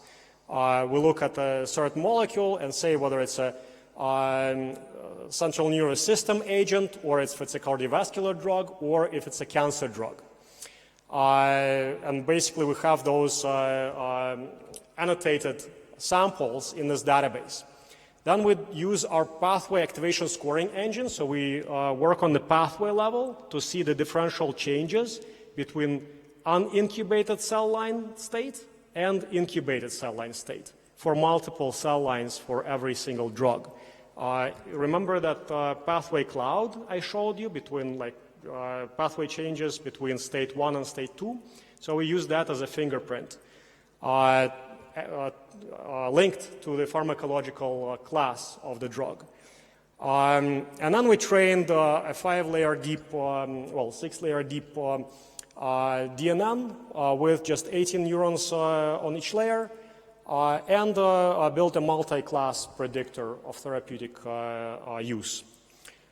And we created confusion matrices to basically calculate the F1 scores to evaluate the accuracy of this predictor. And for 3 classes, we got 0.7 F1, which is, you might think that, okay, it's kind of not really high, but in biology, if you are to get a drug, a lead, a molecule, that has been already tested on mice and human cell lines, etc., and you were to put it on human clinical trials, pharmaceutical companies have 92% failure rate. So every time you put a drug in clinical trials, you fail 92% of the time.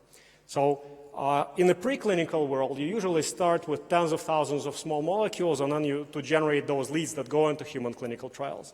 And there, the failure rate is 99 point something %. So when you can correctly predict the therapeutic class of the drug with 70% accuracy for 3 classes, that is huge. That is huge. And for 5 classes, we can do it with 60% accuracy.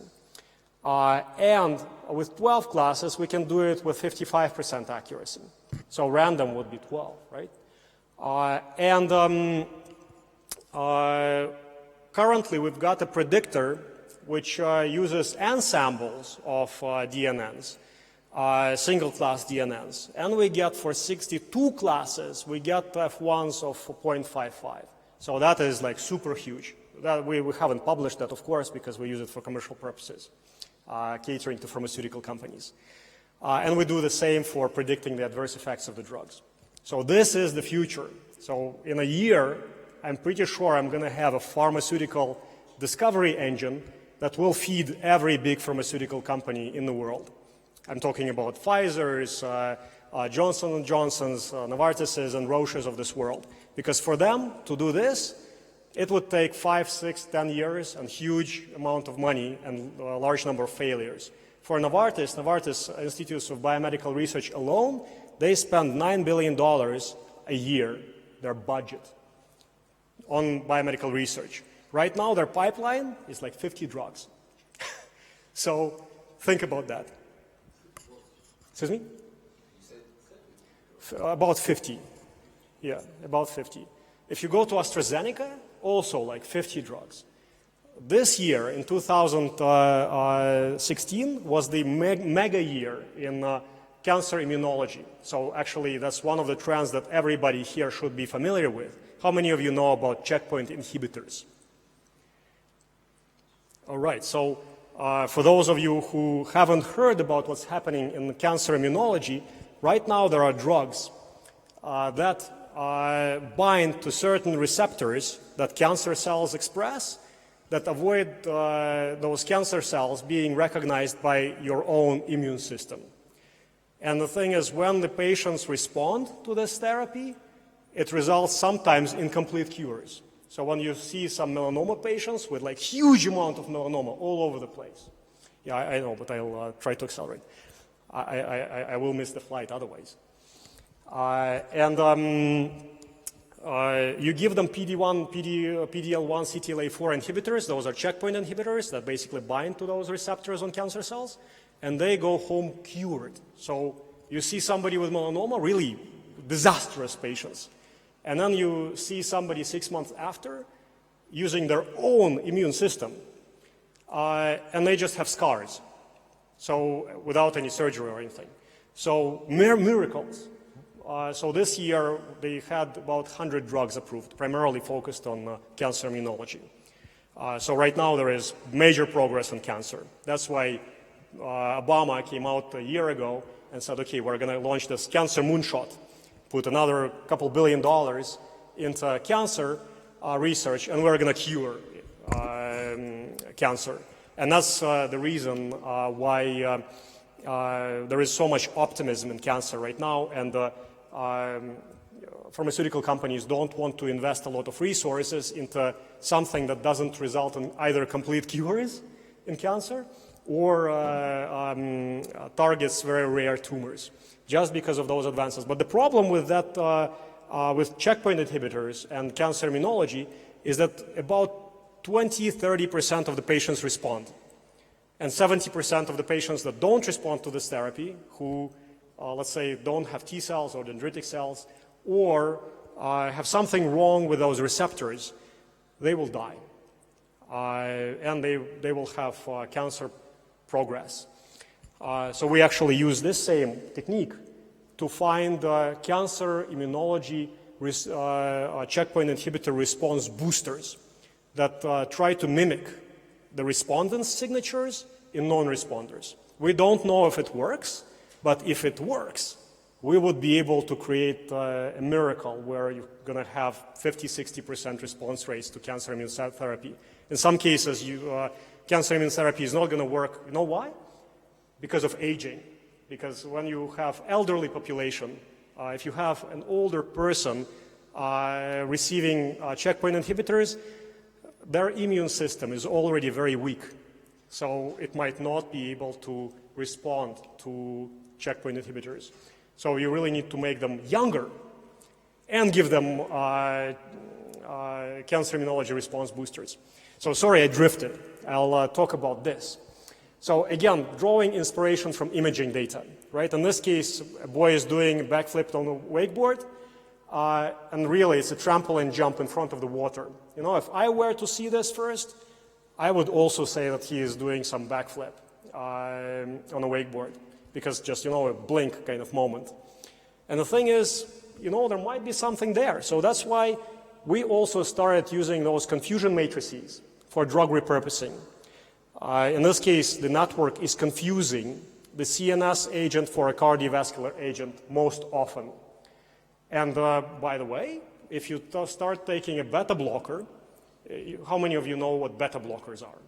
Right? Those are beta-androgenic receptor blockers, small molecules, or well, mostly it's small molecules, that essentially don't let your cardiovascular system react to hormonal changes, adrenaline boosts, right? So let's say, right? So you have more or less stable heart rate. And if you have stable heart rate, what do you have? You have a more or less stable mental condition. So people who actually, how many of you do shoot in the at the shooting range? All right, I know that. And you're using headphones, noise canceling. So when you're shooting, the tremble you're getting, this kind of small drift in your fingers and your arms may cause a major deviation in your trajectory, expected trajectory. So if you take a beta blocker, it actually reduces this tremble, and you can actually shoot more accurately. So there is a big connection between the cardiovascular system and CNS, probably much closer than anything else. And we see it here. So it basically, you've got more confusions in those areas than anywhere else.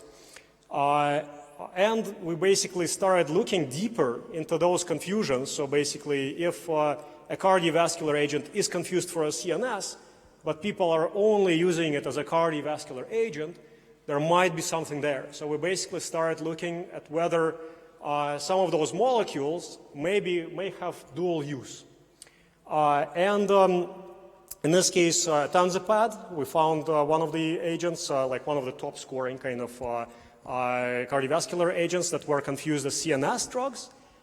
Basically randomly picked it, looked at it. Okay, in the literature, it's already implicated in acetylcholine receptors and targets the, it's already implicated in the CNS. It's just not used for CNS applications, so it's not a therapeutic agent for CNS. And there are multiple cases, basically mostly, where we have a confusion of a cardiovascular agent and a CNS agent. There is dual use. So it's major application for pharmaceutical company. Or pinacidil, another case where a CNS agent is being confused for a cardiovascular agent. But just like in imaging, see, in this case, it's a horse is standing in the middle of the road, and there is no horse. So until you validate those predictions that we've made in vivo, in humans or in mice, they are worthless. So that's what we are doing right now. So my next year is going to be spent on validating those predictions in cell lines and in PDX models, where human tissue is being grafted into immune-suppressed mice, immune-deficient mice. So just to ensure that we don't have those cases. Another interesting, so I'm almost done. So another interesting case where we took inspiration from imaging and put it into biological context. How many of you used How Old? Microsoft Oxford. Great, so lots of people. Fantastic. And probably didn't work very well, right? Because lighting conditions and consistency is most important. So if you don't take it in consistent lighting, it gives you a lot of errors. And even if you take it in consistent lighting, it still gives you a lot of errors. But we actually did an analysis on the mean absolute error in How Old. Yeah, it actually, and those systems are ageist and racist and genderist, so sexist. Because if you don't have enough minorities or enough old people in the training set, you are going to discriminate. That's why we're actually going to start an initiative called Diversity AI, where we're going to try to reduce discrimination by the deep neural nets. So right now everybody is talking about the dangers of AI. Nobody is talking about, the discrimination aspect. And that's a big problem. But basically, yes, here you can get higher error rates for older people. And as a matter of fact, for older people, it usually guesses them older. So it makes them sad. And actually for women, it's a big thing. So you can, yeah. And I recently went to ISFA, actuarial school. It's, how many of you know what actuaries are? Good. Actuary. Those are the guys that deal with risk. So I did my first 2 bachelor degrees at Queen's University in Canada. And one of my bachelors is in finance.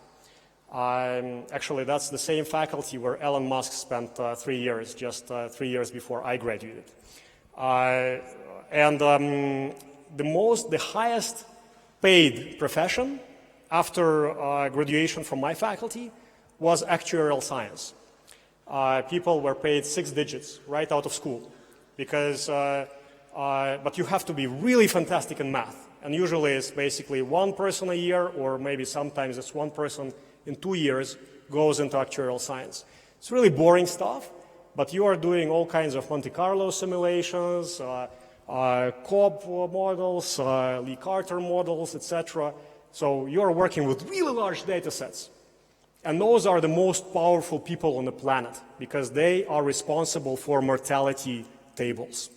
If they say that the US average life expectancy is going to be like say 70, not 80 now, but let's say 86, they are going to bankrupt the financial system tomorrow because that's how most of the life insurance companies, pension funds, and the government itself make projections. They all operate around mortality tables. So these guys, this is the oldest actuarial school in France and in Europe in general. And they have access to millions of records. They deal on half a billion sample size when they're talking about mortality statistics for Europe. And we'll really like to talking to them. Actually, a person who works for me on deep learning, his family name is Putin, and he presented at this event, was a keynote speaker. They really like us, so they give us some data to process. And what I did, I basically went and Googled the ISFA actuarial school from the last year's event, and how old, more or less accurately recognized everybody at the table. So they were shocked when they saw this. They are relying still on very parametric models. And this guy, Stéphane Loisel, how old do you think he is? Yeah, well, just think about it, right? Mental guess. He's a director of the actuarial school. You know, some of my best friends in actuarial science, they are 75 and older.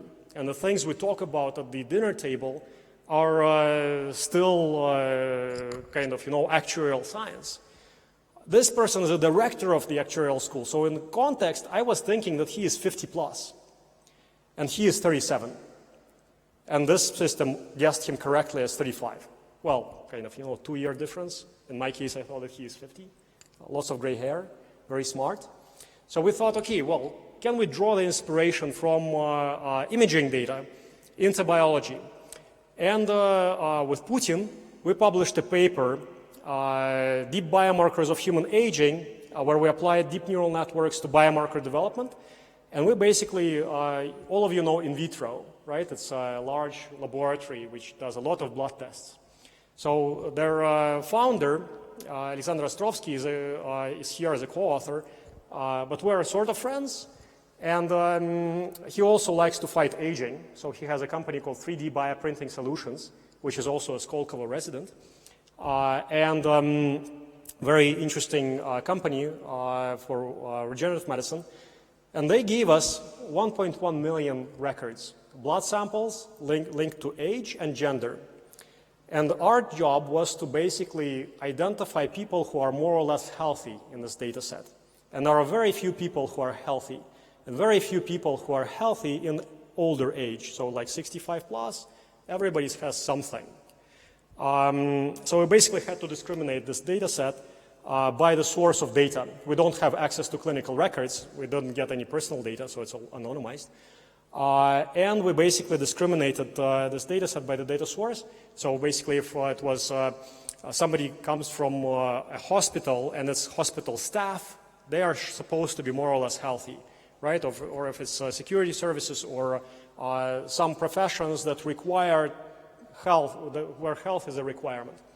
And we got 62,000 samples of more or less healthy people.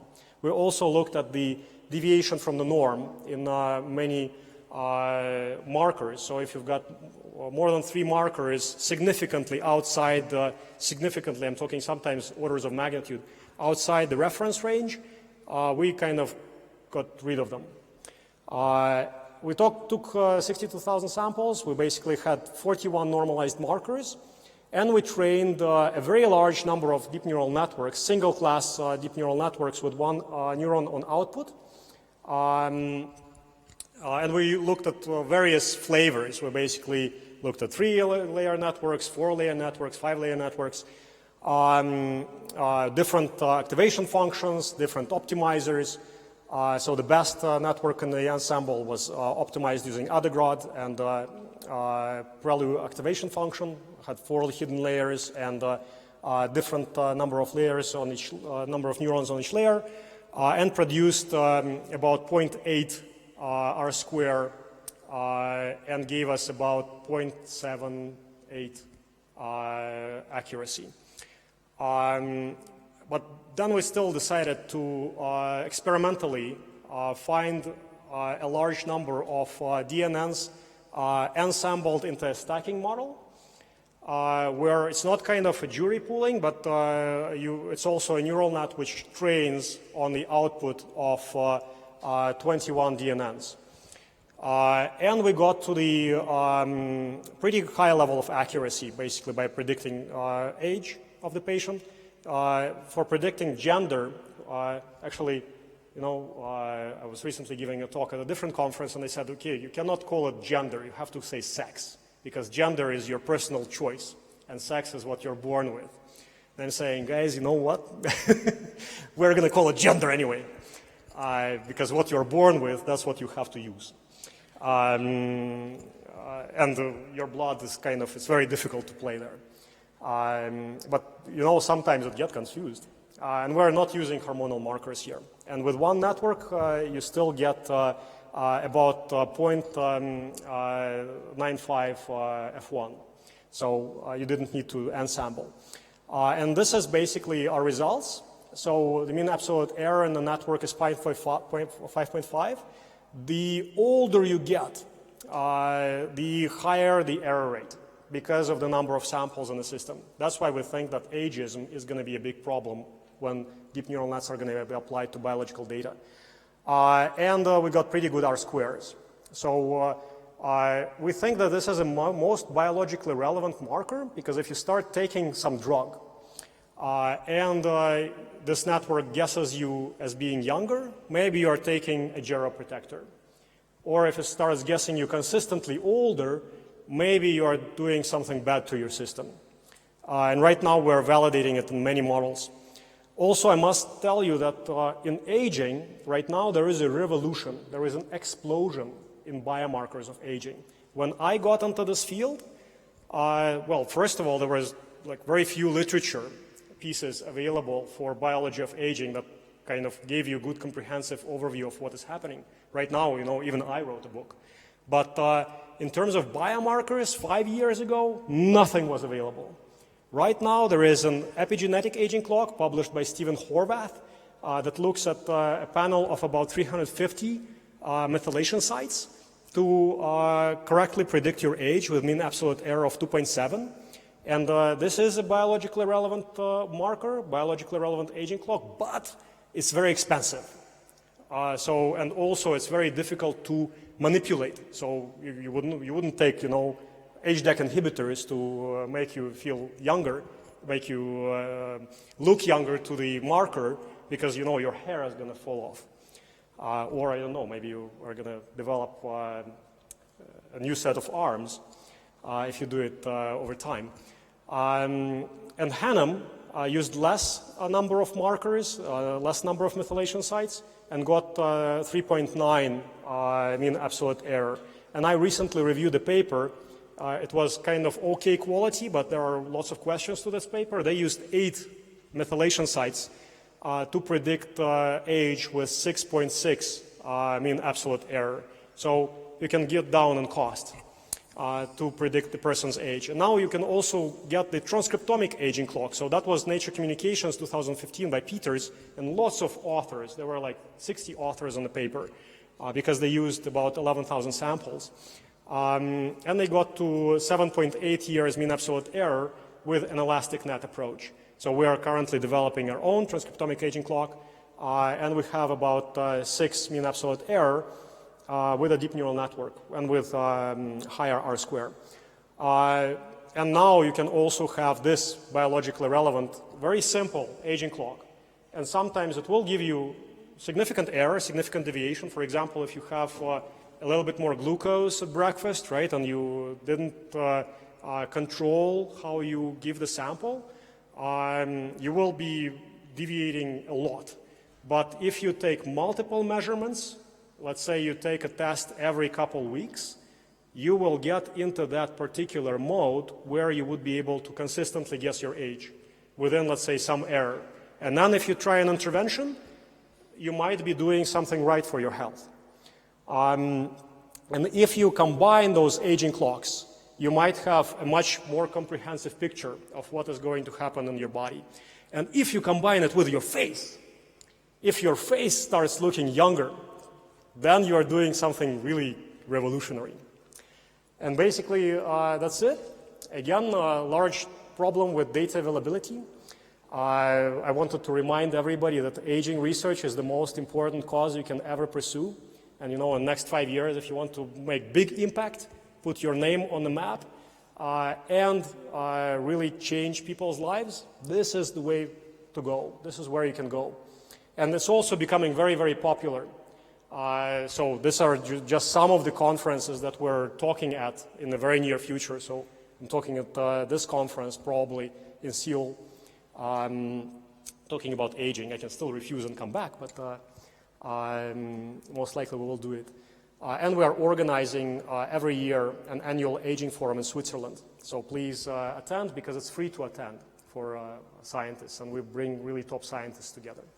So thank you very much, and I hope that you would be able to apply deep learning and biologically relevant data at this hackathon. Alex, thank you very much for your excellent lecture. Thank you very much. It was very interesting. Thank you very much. Thank you.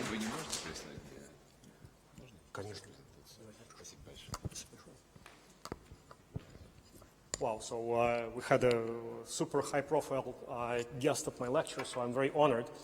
You know what? I'll take 2 questions, and then I have to leave. Yeah, 2 questions. Okay. What time is it? Hello, my name is Alexei.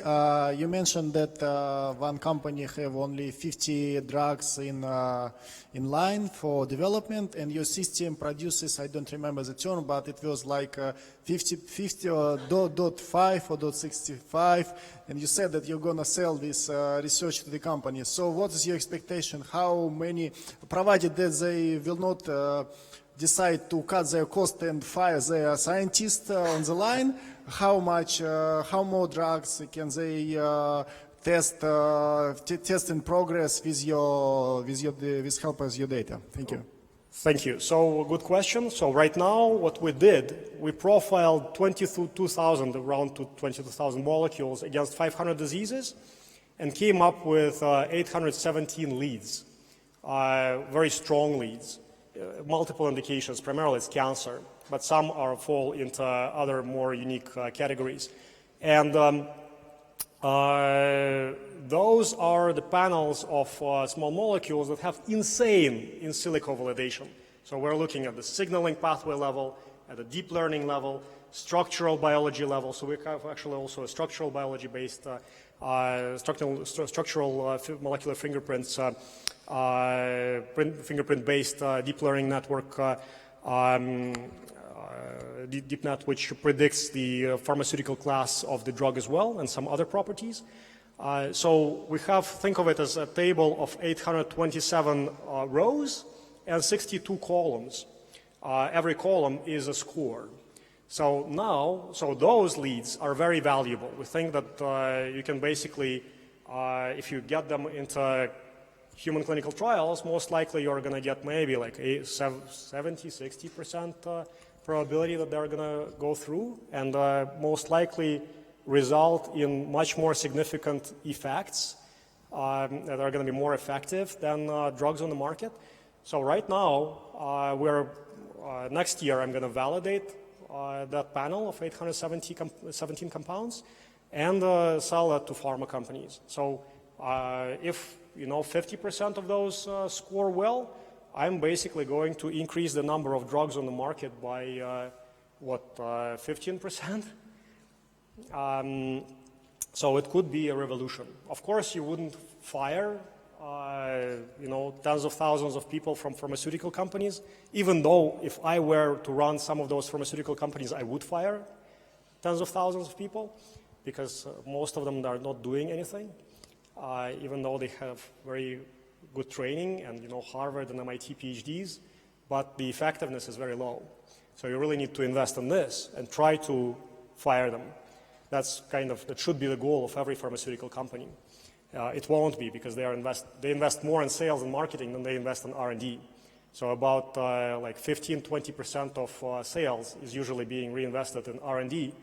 A lot of percentage of sales is being invested in marketing, and also government relations, government lobbying. So maybe it's good that some presidential candidates didn't get to steer the wheel. Because that would be really beneficial to some of the pharma companies. But basically, to answer your question, those leads are very valuable. And I think that people in this room have the opportunity to really push the needle and change this paradigm and fire those tens of thousands of people by developing better deep learning mechanisms for evaluating the efficacy of drugs. But you still need pharma to collaborate most of the time, because over the past 50 years, they had so many failures and did so many experiments that this data that is coming from these experiments is hugely valuable. If you're training algorithms, or if you're looking at biological relevance of your predictions, you need this data, and you need their scientists for some time. But of course, we want to put them out of their job as soon as possible, because that will also result in cures. So right now, you're not saving lives. No doctor can say that they're saving lives. They're marginally extending them. So giving you another, 5, 10 years of life, sometimes in bad shape. If some of the really good examples are Provenge by a company called Dendrion. It's a prostate cancer vaccine that costs $110,000 a year as a companion treatment with already existing therapy for patients with drug-resistant prostate cancer. Those patients usually have such extreme pain that, most likely I'm not an advocate of euthanasia, but it's probably easier to die rather than, stay alive for another 4 months that this drug produces. So sometimes you really need to think in the future and think about creating really complete cures. That's what we're after. And let's put those guys out of work. Hello, my name is Sibira, Moscow Fistech, and thank you for your presentation. And you told us some words about analyzing images of faces in order to predict kind of age and stuff. But there is a different branch. I mean, some people have skin diseases. For example, young people, they have some pimples, acne, and stuff.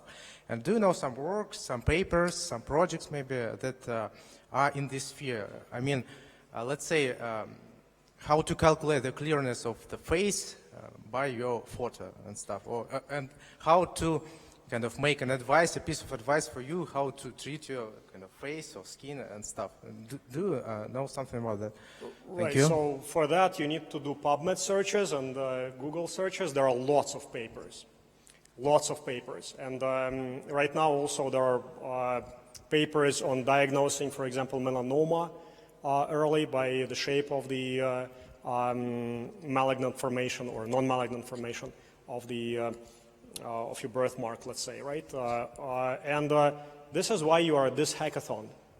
You are going to read a lot of papers. Yes, but what about the data sets? This is kind of sensitive information with kind of faces, with how to deal with that? Yeah, so for that, if you go to Google Images right now and Google melanoma, you probably will get a reasonable sample size for training.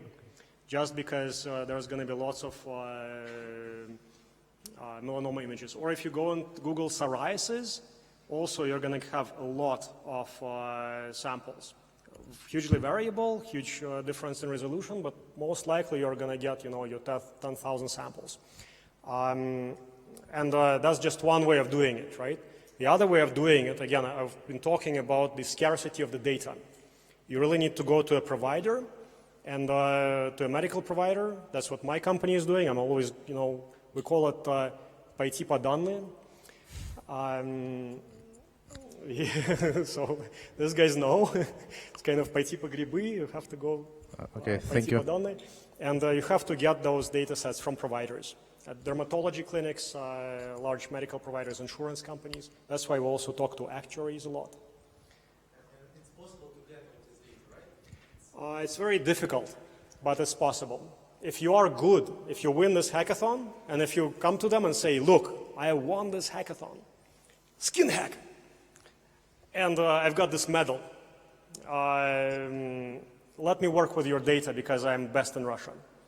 Most likely, you are going to either get hired by them and work with this data, or you would be able to get a contract with them. But most likely you're going to share the IP because data is more important than your machine learning skill. Alex, thank you very much once again. Thank you, Yura. So, and happy hackathon. I'm going to go to Korea right Yeah. now. Well, good luck. And now we have 15 minutes for coffee break. And 15 minutes. Обратно ждем в 15:40. Следующая лекция в 15:40.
короче, по четверкам листьев, каждое дерево физическое можно разбить на четверки листьев. Вот, дальше можно смотреть, у тебя есть эталонное дерево, можно смотреть твоя программа, какие четверки листьев из дерева правильно предсказала, какие нет. Вот, так как у нас метод основан на четверках листьев, мы хотим посмотреть, где наш метод на каких четверках лажает, ну, просто лажает по сравнению с другими методами, и попытаться какую-то корректировку ввести.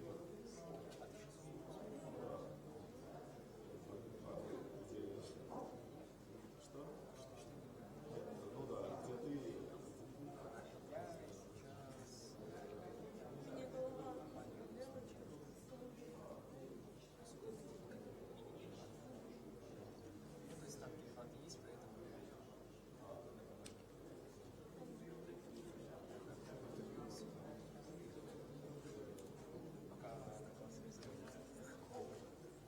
Неплохо подтвердил.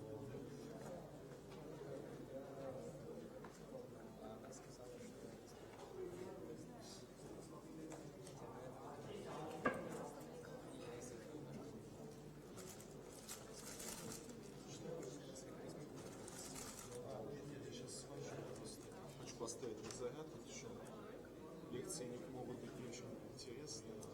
Да. Вот. Нормально, ну, видно, что он опять просто не продал свои лекции. Он все время пытается мне продать, что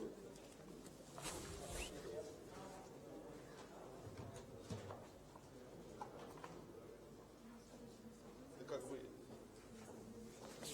Да, знаешь, как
Dear colleagues, we will start in 2 minutes. Please return to your seats.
Коллеги, постепенно возвращаемся.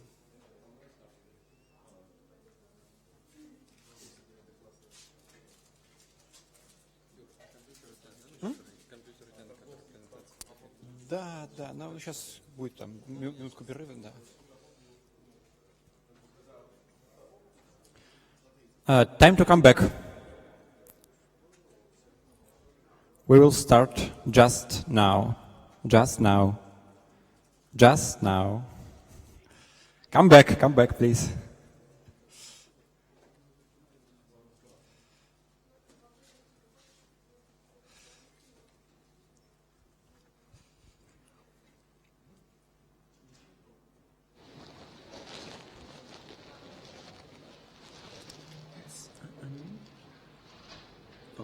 Yeah? Yeah, it's I think it's working. Yes.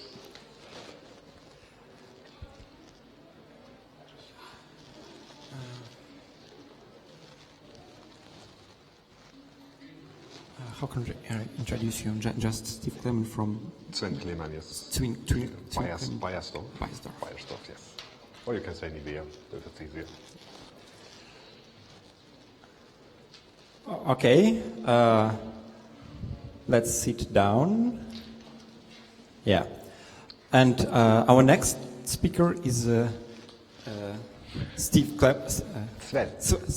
Sven Clement from Bayersdorf.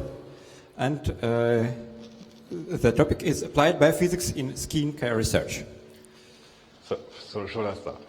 So thank you very much for having me here. So I have two main goals for my presentation. So one goal is to show you where the data for the hackathon is coming from. So feel free to ask any questions. And the other one is also why it's so interesting to work at R&D at Bayersdorf, which will be one part of the prizes after the hackathon. So we are located in Hamburg, which is pretty much in the north of Germany. It's the second biggest city with about 2 million people living there, and it's a very, very nice place to be. And this is also the headquarters of Bayersdorf. Maybe you're not so familiar with the name Bayersdorf, but maybe you've heard about our main products, which are Nivea and Eucerin. It's a quite old company, which means we are right now more than 130 years old with the products. And we have about 17,000 employees worldwide. And when we're coming to research and development, we are about 1,200 people in total, and the main headquarters is also in Hamburg. And we also have research centers in Tokyo, in India, and Mexico, and China, of course. And now a little bit about the testing. So we are usually doing in vivo testing, which means in the first phase you make the ingredient research on in vitro, and then you go into in vivo, which means really going to the people and really going to the place to see how it's working the products out. We have about 1,800 studies just done in 2015. And we are doing this in our facilities in Hamburg, where we have about 40 test rooms for in vivo testings. And it's about 3,500 people who pass by per year at Bayersdorf to make the product testing over there. And most of the methods that we are using there are developed in-house by our Department of Applied Biophysics. And you can see there are also very, very basic methods commercially available. One is for measuring the skin moisture, where you use something like an electric field to see the moisture content in the skin and get a readout about the product efficacy. Another one is skin elasticity. This is working with a vacuum. The vacuum is sucked the skin a little bit into the probe. It gets released, and then you get a data out for skin elasticity. These are both commercially available devices, and these are also devices that has been used for ISS missions as well, because also the skin conditions of astronauts is also a very important topic for when it comes to astrophysics. So you can see we are not only measuring on the Earth, we are also measuring in space. So one point, the most data will be generated in our R&D facilities under very standardized conditions in terms of climate. But for another point, it's very interesting to get data from the field, which means really the data from where people are living. And there we also develop in-house some skin measuring machines.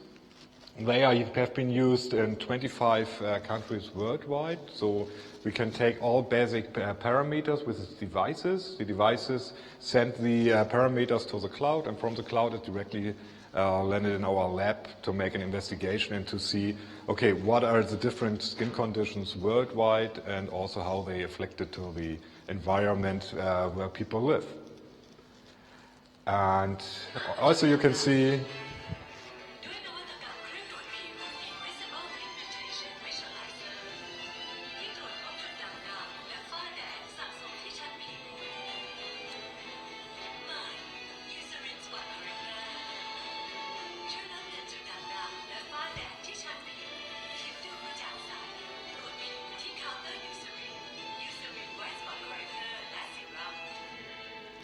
Does anybody understand anything? I don't think so, because it was Thai.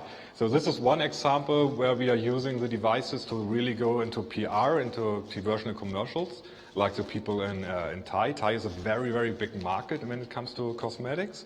And this is one device that we have developed in our lab to see pigmentation spots which are not visible right now and to demonstrate them to consumers.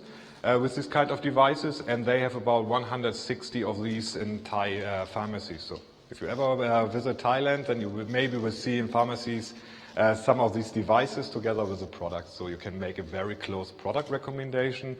And I think the remarkable point about this is how to combine science and PR at one point, so that you can use it really as a sale point there. Another very nice example which we have internally developed is this one. Is just a short movie in the beginning. It's so-called UV videography. And yeah, just have a look at the video. The sun's UV rays affect your skin. With a UV camera, you can see it. You can also see how Nivea sun protects you from UV. So enjoy the sun. Just take care out there. And give care out there.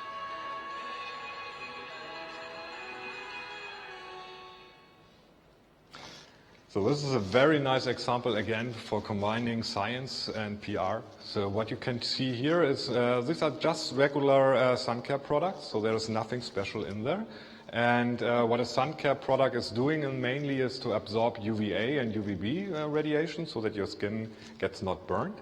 And this will be done by the ingredients which absorbs the UV part. So it means when you are just having a UV source and bring it to the skin, and having sunscreen applied, then it's getting dark because all the reflection will be absorbed by the product itself. So this helps a lot even to educate consumers. So educate them, okay, how much of sun care products you have to use, and also to show them that it's working. And we are also using this kind of technology for research.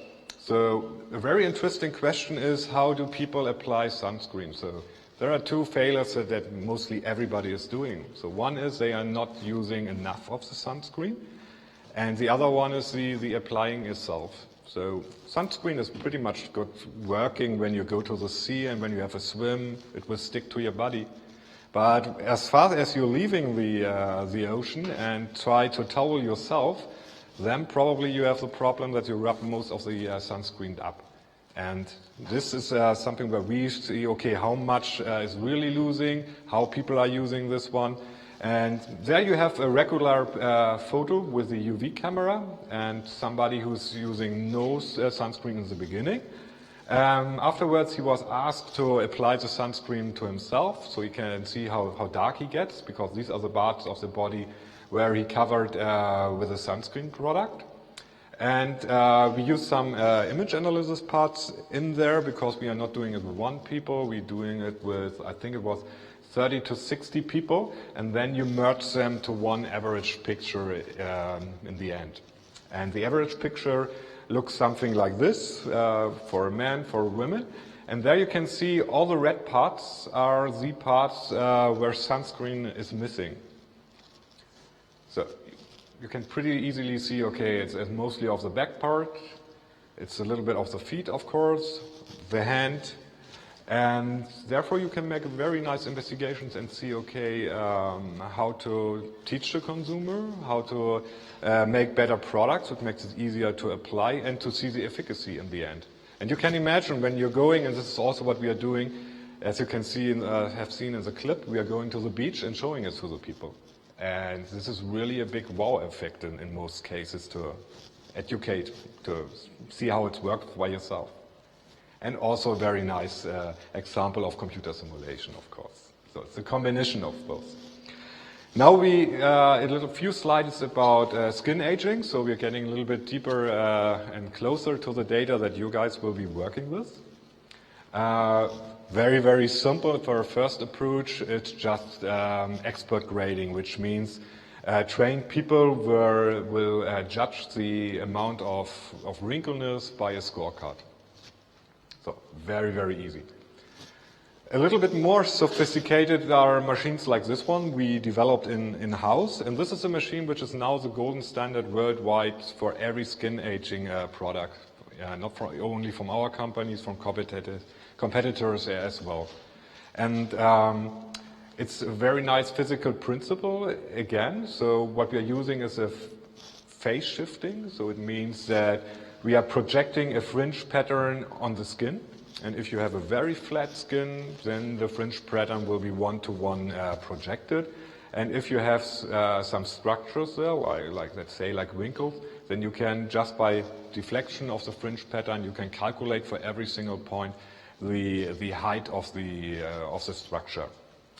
And what you get out there is not a picture, it's really measurement data. For every single pixel you get a micrometer which says, okay, this is the distance. And therefore, in the end, of course, you also get the wrinkle depths in there. And what we are doing there, we are using some MATLAB routines and some routines called like the watersheds. So where you virtually fill water into the skin or into the wrinkles, and then you can see, okay, how deep is the wrinkle. And why is this so important is because every product has to be tested for efficacy so that you can name this as an anti-aging product.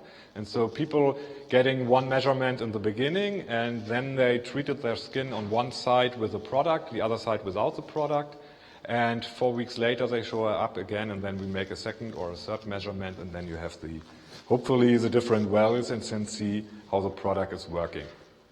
So, and of course, you can not only use this for the eye growth, you can also use it over the whole body, which means, let's say, for cellulite, for contours as well, for the whole face. And we are also doing something like so-called a body scanner, which is also it's a laser system, which is going over your body and measures every part of the body, the volume of the body, and this can be calculated in the end to a computer model again, which should be coming over there. And also this will be used for products which have some slimming effects, so that you can measure before and after. So you can see there's a lot of computer science behind there. And if you look at this system, for example, this is 5 years old, or 6 years, I think. So also from our perspective, we always try to be one of the first with new technologies. So clinical photography. This is the same guy, just two different setups of taking photographs from him. So we have high reproducible stands that we are using, and you can easily imagine how important is the setup of your system, because he looks so much different just from the perspective of the kind of stand that we are using. And there you can imagine it's very different if we ask for aging or for other parameters like appearance. So you really have to be sure to use this right system. Therefore, we're using stands like this one. Also, this has been developed in-house. And again, this is not no computer simulation or something. This is just physics, which means what we are using here is different kind of filters for our flashes. And you can see, okay, you really get different points out of the skin. So before going for computer analysis, for image analysis, make sure that you have proper images, and maybe you can use some knowledge of physics to have these different appearance of skin. And what you also can do with these kind of filters is to show the natural fluorescence of the skin, which reflects the biological compounds. So there are a lot of information just in pictures. This is for the full face. This was just for the eye corner. So this is the data that you will be working on later on, where we have these highly reproducible pictures again, which gives us a possibility when somebody is showing up after weeks, we have really the same ankle, we have the same size, so you really can compare pictures in the end with this point. What we are doing so far internally with the data is two approaches. So one is a judgment tool. So people will be asked different questions about the picture that they see, and then they can do their judgment. Can also do the age estimation by people with these kind of data. So it's just a simple software tool. And of course, we also have some kind of image analyzer which we developed in lab, which is mainly based on ImageJ, which is some part of the Java algorithms. So just 1-2 slides more for future approaches. So this is so far what we are doing right now. In the future, of course, also 3D data is interesting. So this is what we're also doing. Again, this is not a picture. This is not an image. Again, these are 100,000s of single points that we are measuring with 3D systems. And then we can easily make a reconstruction of the face. And we also can make something like this, like light simulations on there. Why is light simulation so interesting for us? Because what you will experience in your personal life is that people are really looking different depending on the light when you met him. In the evening, sometimes they are looking different to the morning or to the noon, and this is mainly of light. And so this is why it's so interesting to have different light situations simulated on pictures to see how products are working for that or for that. So, yes, pretty new technology that you can work with. And you can imagine that there is a lot of data and a lot of questions when it comes to faces. So it's not just classical wrinkles, it's also like sagging and so on, everything that will be changing during you getting older, hopefully. For this, what I showed so far, of course, big data, deep learning is something which is also interesting for us. When you look at clinical trials, you usually have really a problem with big data because in the definition of big data, we usually don't have big data. We have not 10, 20 million people that we have measured there. So the question is, okay, how can we use algorithms from big data for smaller sets? Let's say 500 or 50,000. So where is the border really of using algorithms for the question? Can we solve this a little bit because we have high standardized data so that you really can compare this? And of course, pretty obviously, what are extra information in images So one thing is that you really see on one side when you're looking at the images, but it's more and more interesting to see, okay, are there any extra information? Can I see patterns? Can I see patterns between people? Can I connect the patterns to people's lifestyle, to people's behavior? So a lot of interesting questions to put it on. And yes, the tool of the hackathon will be these kind of pictures. So we have about 8,000 of these highly standardized pictures together with the age data and everything which is connected to this. And of course, one part of the prizes is an internship, a paid internship at Bayersdorf in Hamburg and my team.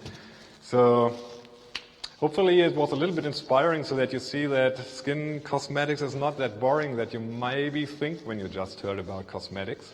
So a lot of science, a lot of technology which is behind us, a lot of people working on that and to make our product better. And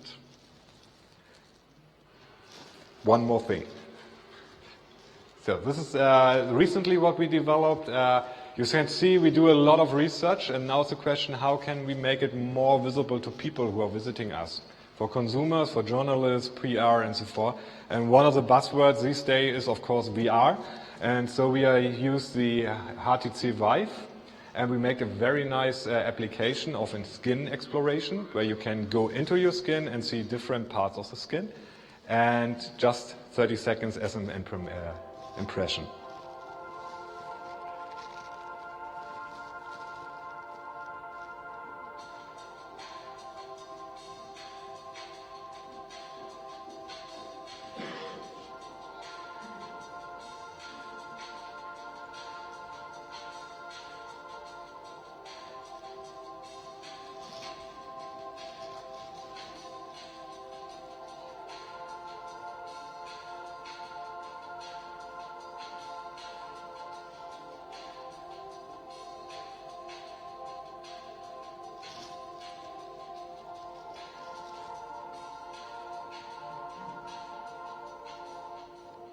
Yeah, it's great stuff. I'm not quite sure if everybody has ever tried the VR, especially the HTC, because you really can move into a room and you feel like moving into the skin, and this is so impressive. And there is one effect when you go to the different skin layers, and it really feels from your stomach if you're staying in an elevator, which is quite crazy because you're just standing on solid floor, but you feel that you're really getting down there.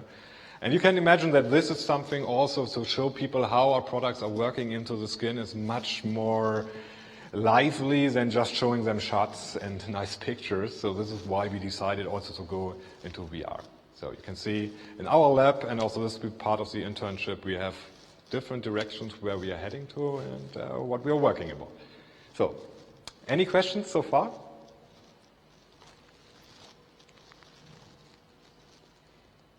Okay, then we saved some time. Thank you very much.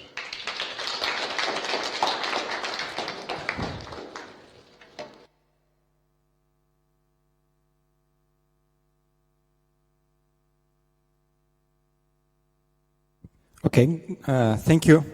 And now we have 2 minutes break in order to upload the second presentation.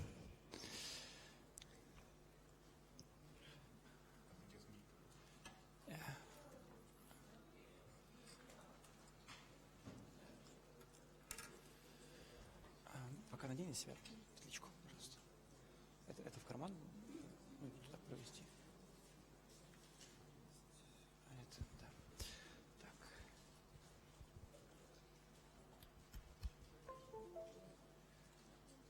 Какая презентация? Нормально слышно? Сейчас. Какая? 16:09. Подожди.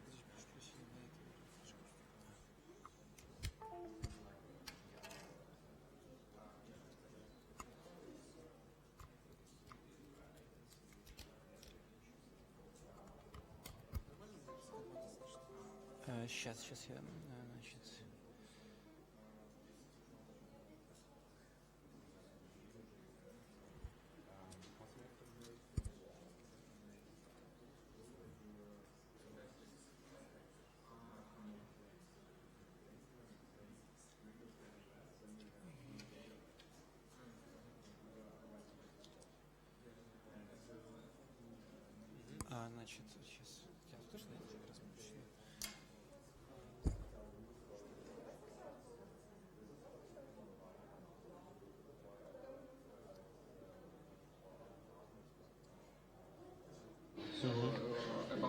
Да, ну вы чуть повыше. Давай. Так, слышно? Угу. Окей, значит, будет 30 минут на доклад и 5 минут на вопрос. Если Хорошо. до конца доклада я тебе покажу табличку. Да, ну, есть вероятность, что я если вложусь тогда чуть меньше. хорошо.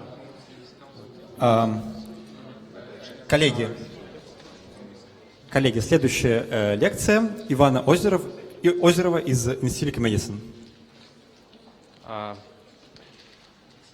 Thank you so much for coming, and first of all I would like to welcome all of you here on this beautiful event on Skinhack Hackathon. My lecture will be about applying different kinds of image analysis techniques to biological images. The most important thing I would like to highlight in this talk is that there are two types of different methods. Alexander Petrovich already mentioned that sometimes the value of this modern type of approach, like machine learning and deep neural networks, is sometimes overestimated, and sometimes we should find a balance between conservative methods and also machine learning methods, combining them somehow to get the most promising results. So a few words about image processing. The major steps are image acquisition, enhancements of the image, which may include different types of filtering, and then there are the things which we can actually do with images, what they are needed for. Actually, it is visualizing, image analysis, where we can get some valuable information from these images, and also the management, which means storing these images and also manipulating or transferring it from one source to another and whatsoever. So the most interesting part for us today is the image analysis, and it consists of several important steps, which are feature extraction, segmentation, classification, and then interpretation or measurement in case we would like to measure something quantitative, to get some quantitative information from our images.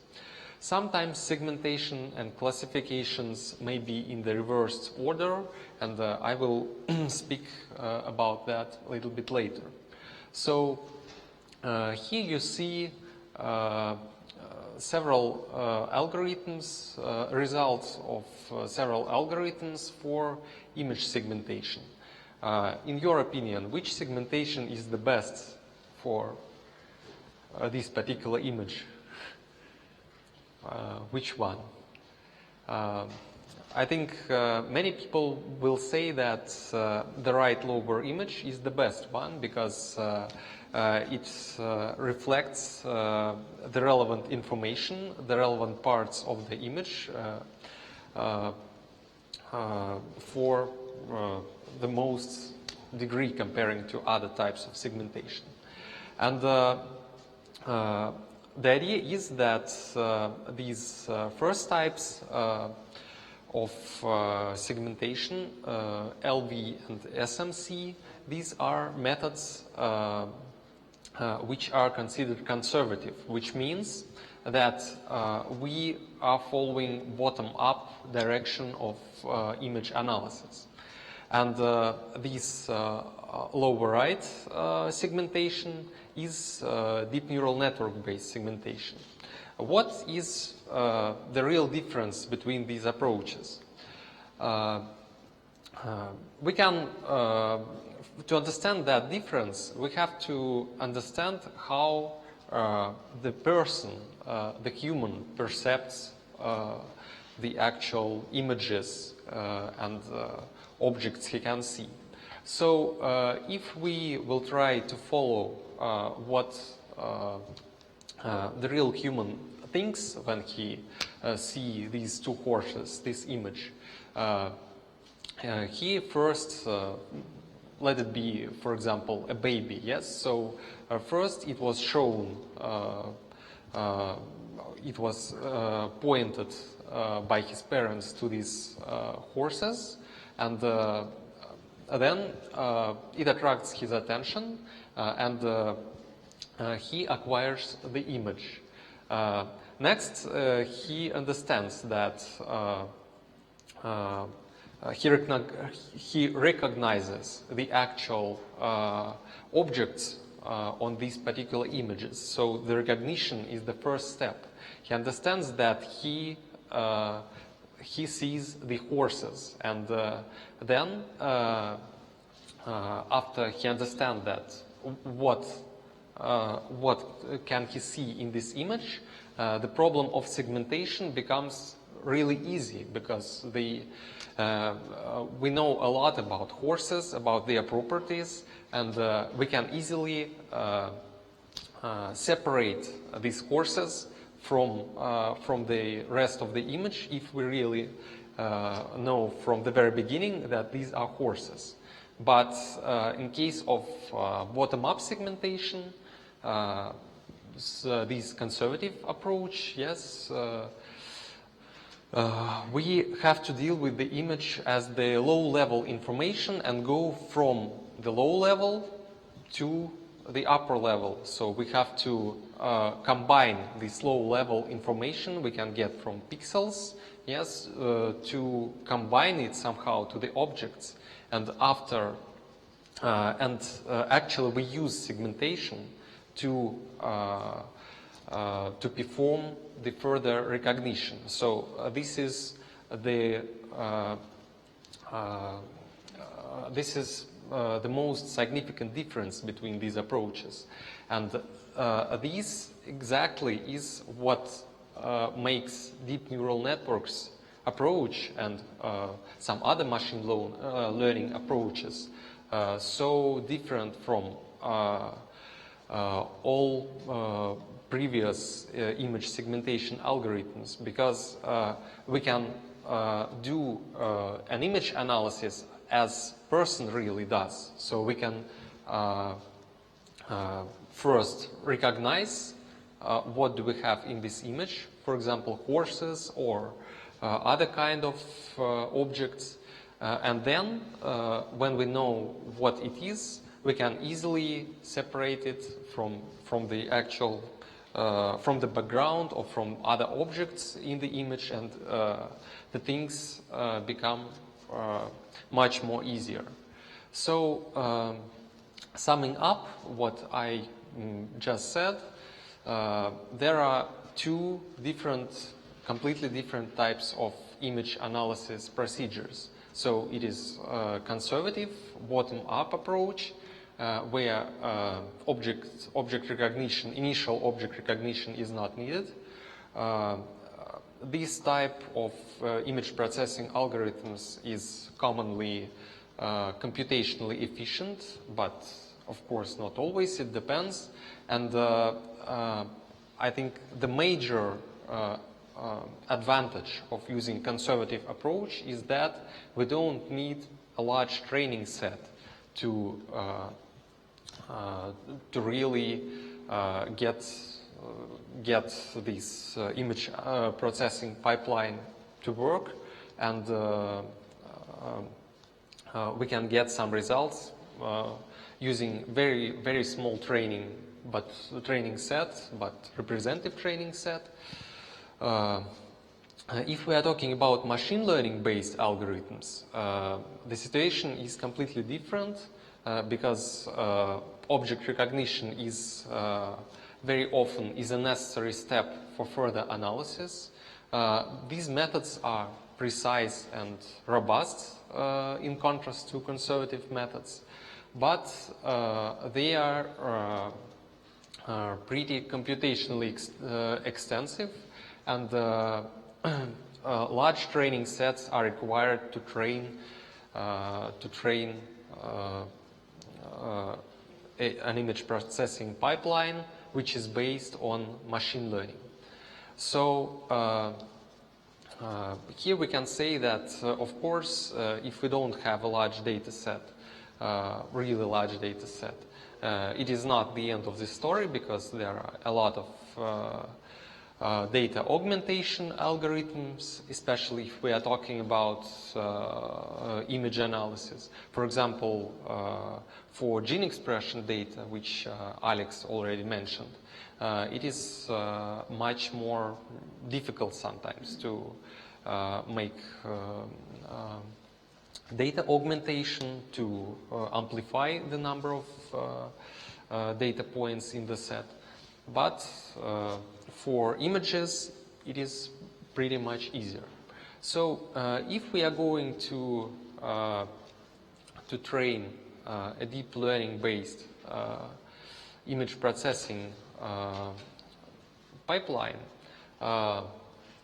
we need to follow several very important steps. First of them is feature selection and also feature extraction procedures.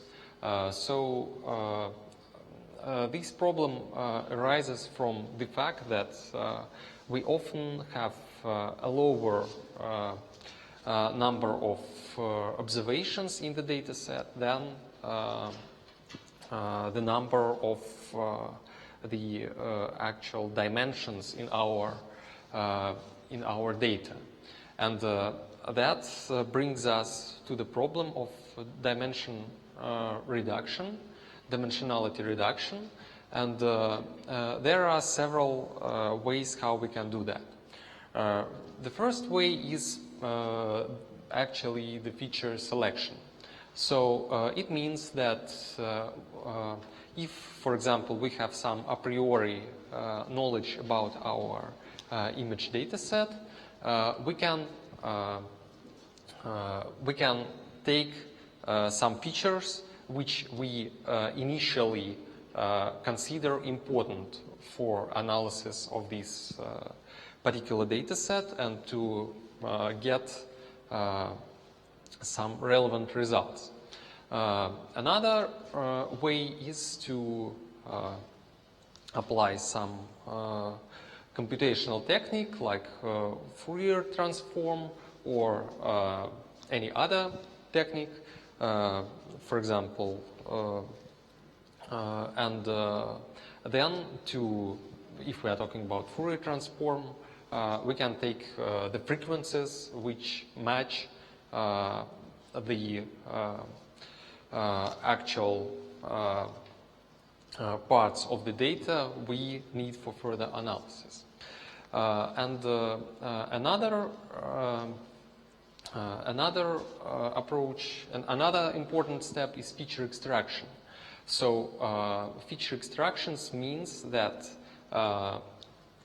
we are not selecting the particular features from our initial data or somehow transformed data, but we are mapping the original high dimensional data to a lower dimensional space.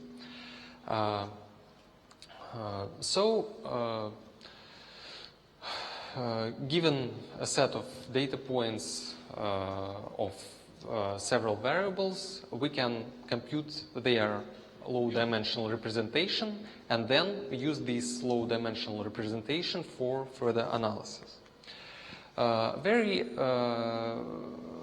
Very useful tool in this case is Fourier transform, and I think it is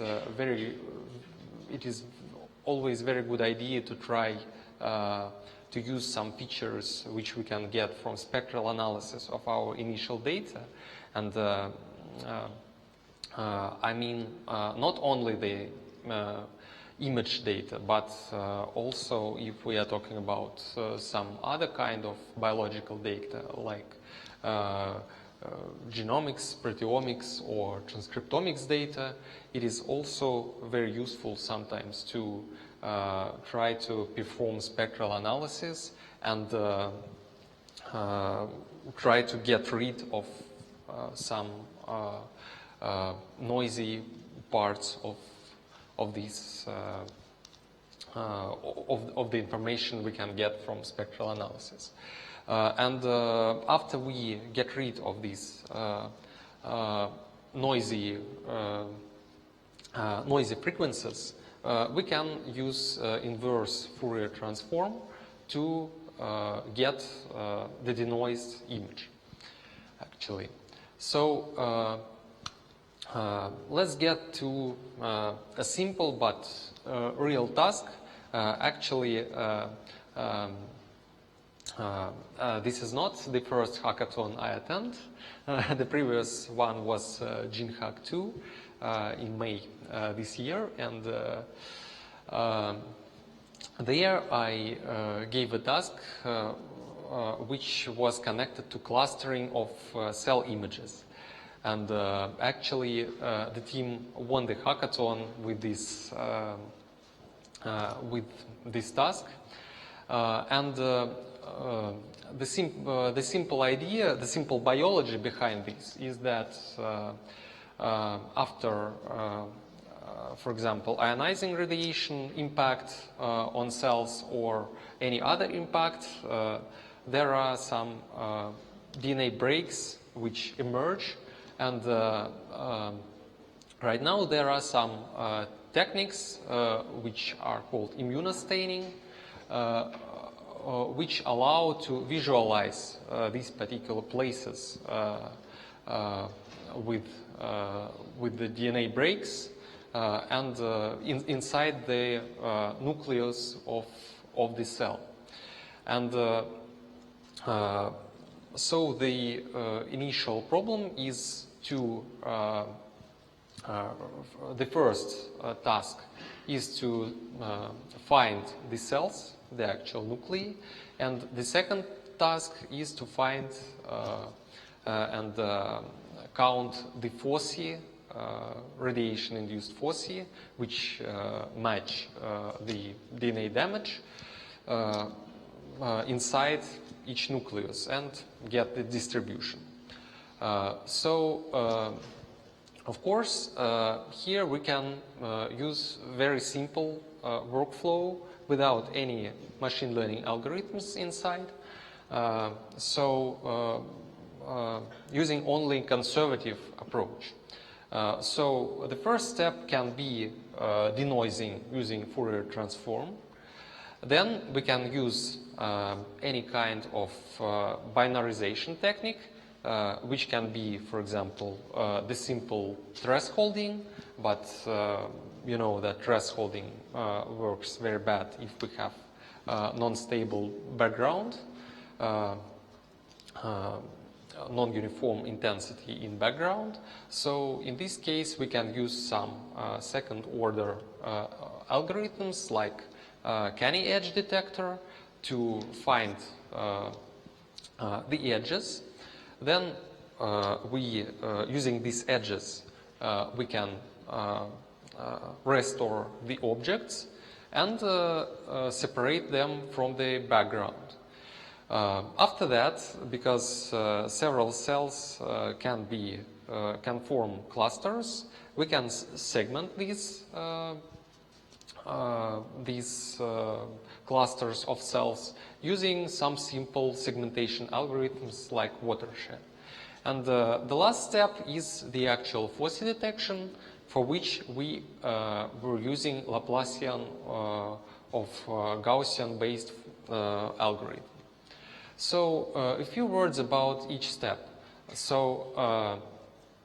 Canny edge detector is one of the simplest edge detectors, which is based on the gradient calculation in each cell, in each pixel, and also each edge is perpendicular to the direction of the gradient. Applying to the cells, it looks like that. So we can find the edges of each cell, which you can see on the left lower image, and then just simply fill it with flat fill it with white pixel. And here we can get the mask, the simple binarized image. Then, because we have some of our cells, they are not really single cells, but they need an additional processing, segmentation. We can use a simple watershed segmentation, which means that we start from a seed and then filling the area just before we will face another area, and so that's how it is done. To find the initial seeds, one of the easiest ways is to use distance transform. It means that for each pixel inside each object, we measure the shortest distance to the edge of this object. And the maximum of this distance transform function may be the actual seed for further segmentation. This pretty simple approach works not so bad with these simple cell images. And then when we have separated cell nuclei, we can apply Laplacian of Gaussian algorithm to detect, foresee these little DNA damage points inside each nucleus. The idea of this algorithm is very easy. So we can, for each pixel, we apply a Gaussian of different size, and then we have a function in three-dimensional space where first two dimensions are the actual dimensions of our image, and the third dimension is the size of this Gaussian seed. And then applying a Laplacian function to this three-dimensional space and finding its maxima, we can understand, we can find first the centers of our objects we are trying to detect, and the second, which is a very advantageous feature of this particular approach, that we also have the seed which corresponds to the size of the particular objects we are detecting.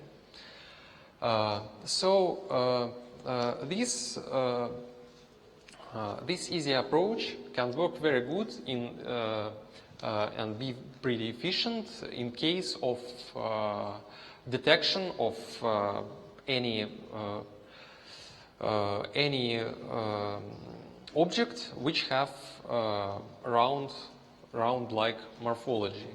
So, for example, here to the right, you can see the result of segmentation, not segmentation, but identification of the cell colonies on the plate from the previous image, which was shown here.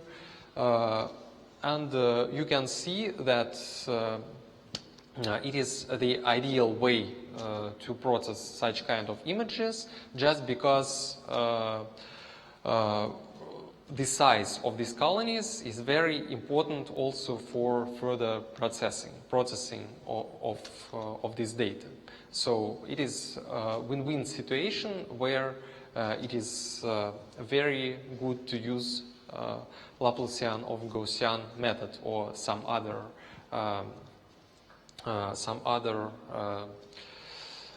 methods like that. So another advantage of this kind of segmentation is that we don't need the object actually to be a connected component, because if you look at these colonies, you can see that some of them are not really connected, but using this kind of approach, we can still identify them as the single object. So for these kind of images, where actually I think I should have started with that. So as inputs, we have two separate images. First contains the nuclei stained with the special fluorochrome, and the second shows the DNA damage sites. And using first, we are trying to find the actual objects, the nuclei, and using this nuclei mask we can get from the first image, we can find and count the number of DNA damage sites using this second image. So for such pretty good, pretty high quality images, this very, very simple algorithm works pretty good, and also it is worth to mention that it is can be very easily implemented comparing to any other machine learning technique, and also it is very computationally efficient. And to develop such an algorithm, you need like you need to examine like 3 or 4 images of that kind, and it is much less than you need for deep learning algorithm training. But of course, the problem of such approaches is that they are not really stable, they are not robust, and if you just change a little the type of the image you are using as input for your algorithm, it starts to malfunction and give not really good results, as you can see here. Also, even for the good images, pretty high quality images, watershed segmentation may fail because it doesn't really account for the intensity inside the object.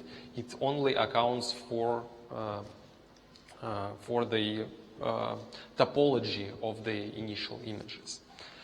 And here it's time for deep neural networks to come into the game. If we have large enough set of the images, we can train deep neural network classifier, which will recognize and then separate for us the objects, in this particular case, the cells inside our image. And so here we can see the results of combined approach, where these cells are recognized using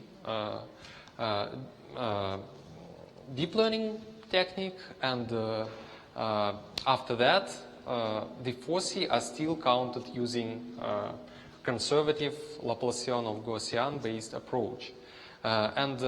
This is how, in my opinion, it should look like. So there are some difficult tasks where, of course, deep learning and deep neural networks are working much better than the conservative algorithms. But still, there are some places where it is better to use some conservative approaches, and it may save your time. And it is especially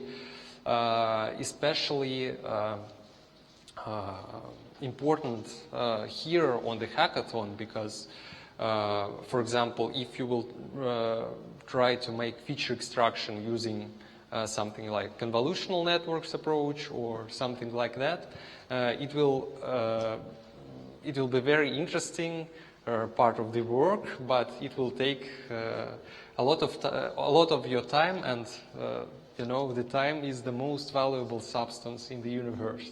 So before doing something, it is always very good to think over what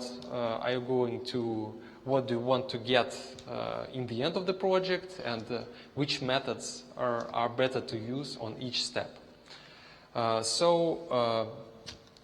Here you can see that if we will take high quality images, the comparison between deep learning methods, human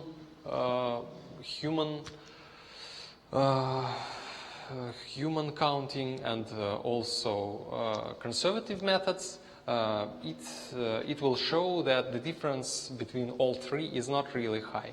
But if we are talking about low quality methods, we can see that conservative methods doesn't work really good with these kind of images. That is because the methods which are based and which start with image recognition rather than from segmentation followed by image recognition, they really may work better. Here you can see, I'm not quite sure it is important in our case, but maybe it is also worth to mention that if you are trying to count foci inside the nuclei, the number of foci, with increasing number of foci, you can get a lot of intersections between them. And sometimes from some point, starting from some number of foci, it is very difficult to really understand, do you see one object or you see two very closely located objects. And that's why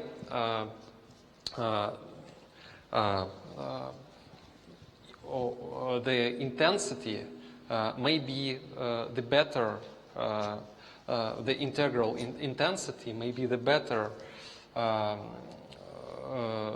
way to count the number of foci than directly counting the number. So you have to always think of possible limitations of your approaches and some indirect ways to overcome these limitations, which may arise depending on the data set you use.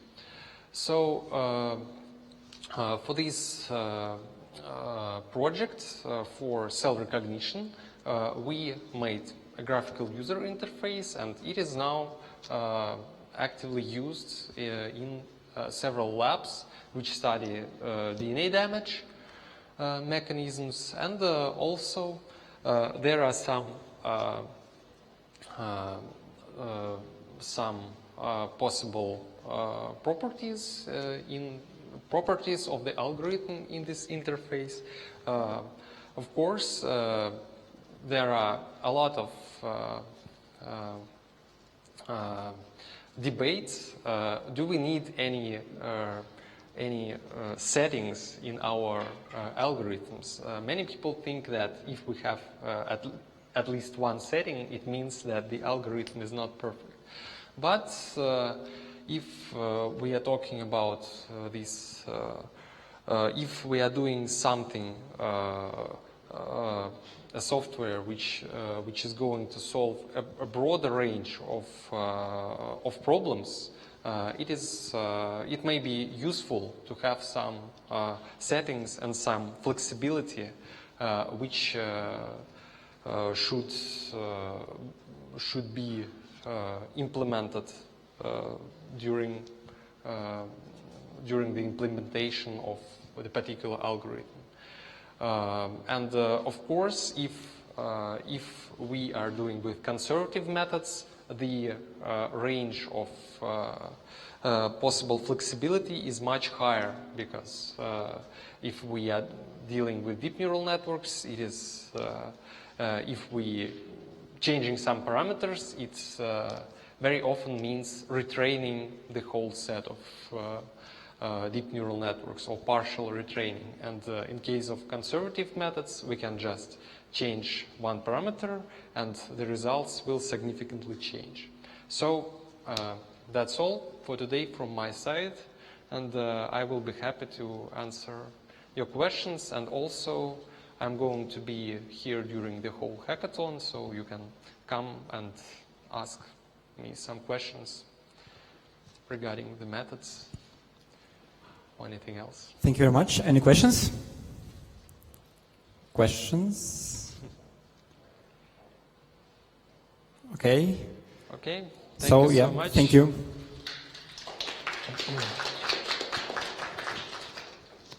And now we have 1 minute break for change to presentation.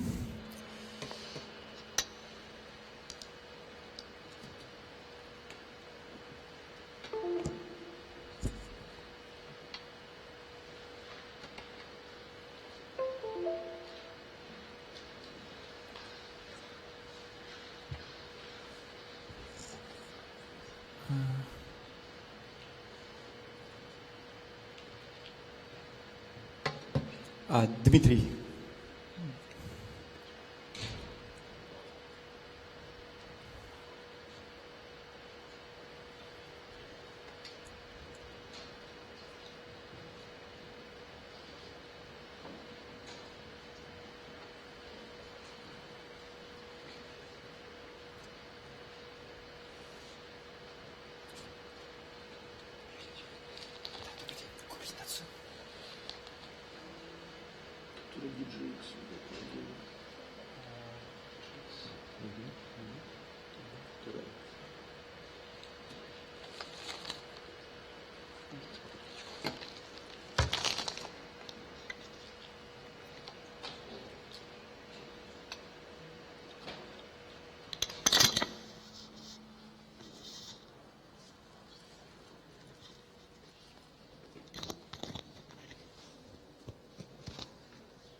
Стойте в центре, чтобы не загораживать проектор, только в этой области.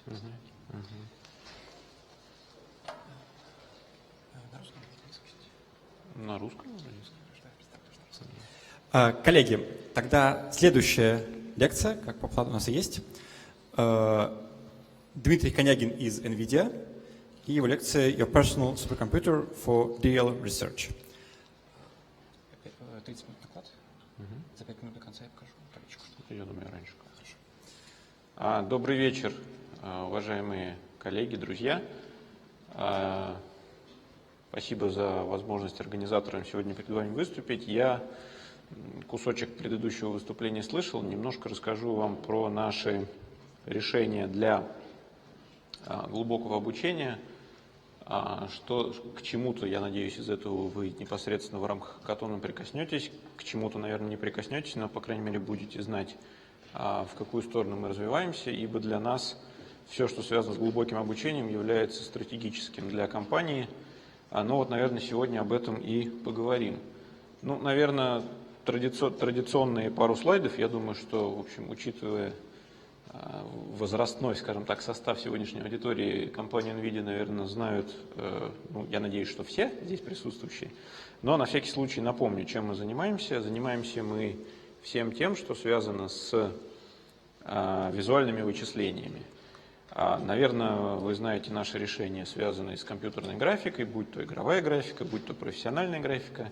Но уже много лет мы занимаемся не только этим, мы занимаемся всякими, скажем так, производными вещами от нашего основного бизнеса, связанного с графическими процессорами, а именно использованием этих процессоров и тех наработок, которые мы делаем для вычислений вообще. Ну и в частности, все, что дальше я буду рассказывать, связано с нашими разработками в области глубокого обучения или для области глубокого обучения, как аппаратных, так и программных. Да, ну, собственно, везде, где нужно много считать, особенно считать всего того, что связано с распознаванием чего бы то ни было, изображений, текста, звука, каких-то ситуаций, каких-то шаблонов, паттернов, все что угодно. Это все про нас, это все про GPU.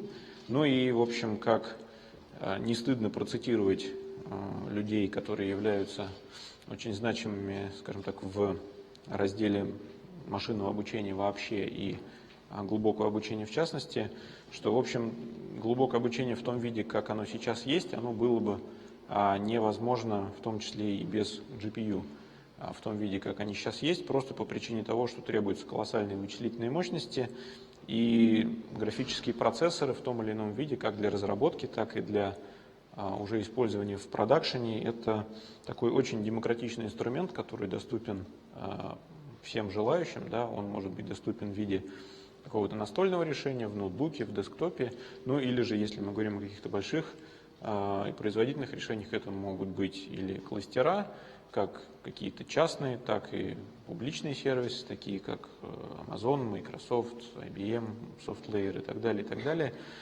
И, собственно, все, что между вот этими крайностями может быть, от персональных решений до каких-то очень больших промышленных. Но что самое главное, что инструменты, которые нужны для того, чтобы работать с этим железом, с этими технологиями, они совершенно единые, и вы можете совершенно спокойно разрабатывать на вашем персональном устройстве, при этом потом практически с закрытыми глазами перейти к использованию каких-то куда более серьезных вычислительных ресурсов. Ну, наверное, я не знаю, да, про дип-ленинг, я думаю, вы мне здесь все сами можете рассказать больше, чем я вам.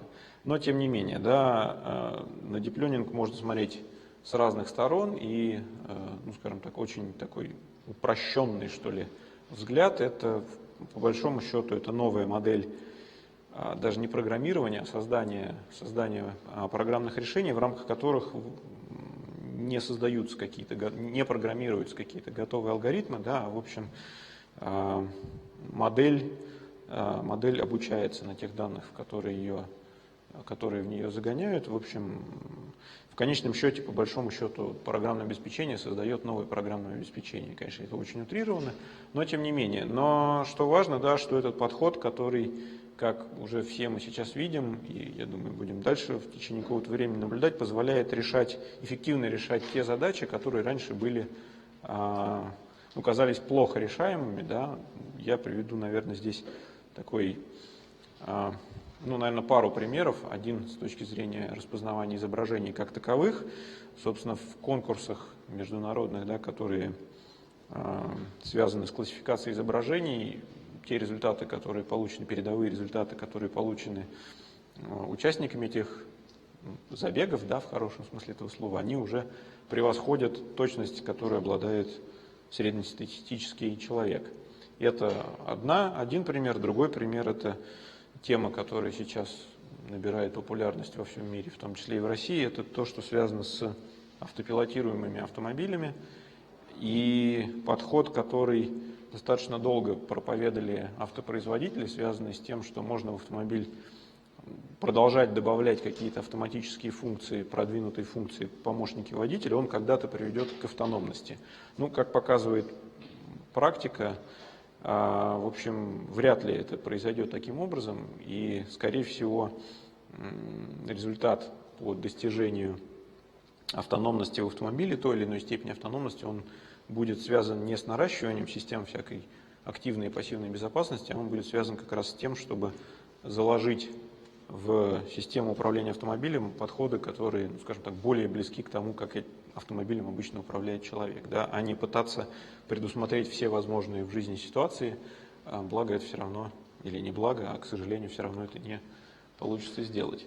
Ну и, собственно, если посмотреть на эту историю с такой обывательской точки зрения, в какой большой интернет-сервис сейчас не выбери, да, будь то поисковик, будь то какая-то система распознавания, опять же, поиска по изображениям, или аннотирования видео, или аннотирования картинок, или какие-то рекомендательные сервисы, все это уже работает на технологии глубокого, в том числе на технологиях машинного обучения вообще как класс, ну и как подкласс технологий глубокого обучения.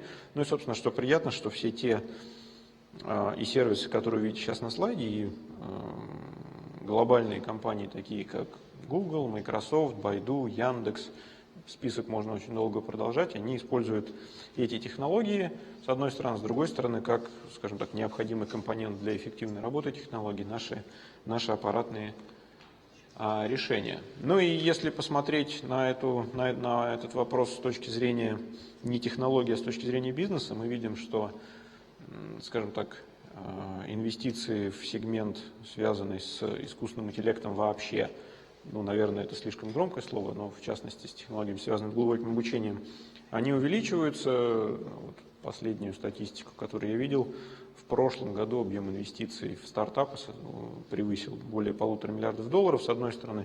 С другой стороны, совершенно разные компании по-разному оценивают перспективы этого рынка. Ну вот, кто-то говорит, что к 2020 году это будет $500 триллиона, только IBM говорит, что они оценивают этот рынок примерно в $2 триллиона.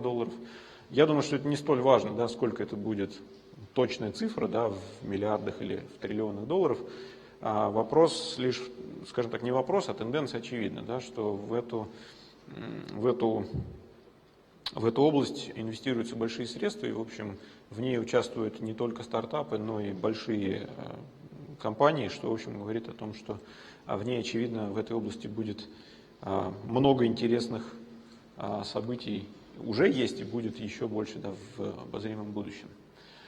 Это все, конечно, хорошо, общий обзор, да, но давайте, наверное, поговорим про какие-то конкретные вещи. Мы темой, связанной с глубоким обучением, начали внутри компании заниматься примерно 6 лет назад, когда, в общем, это было, ну, совсем не популярно, и этим занимались только в очень небольшом количестве научных организаций, хотя математика, в общем, почти вся уже на тот момент существовала, но, в общем, не было такого хайпа, который есть сейчас вокруг глубокого обучения, ну или, не дай бог, если что-то называется искусственным интеллектом, это как бы сразу вызывает здоровый и иногда нездоровый ажиотаж.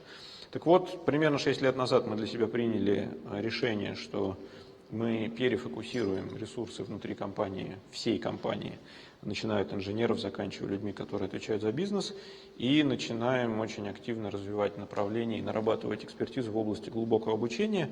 И по большому счету это вылилось на текущий момент в два таких знаковых события вообще для, скажем так, всей индустрии.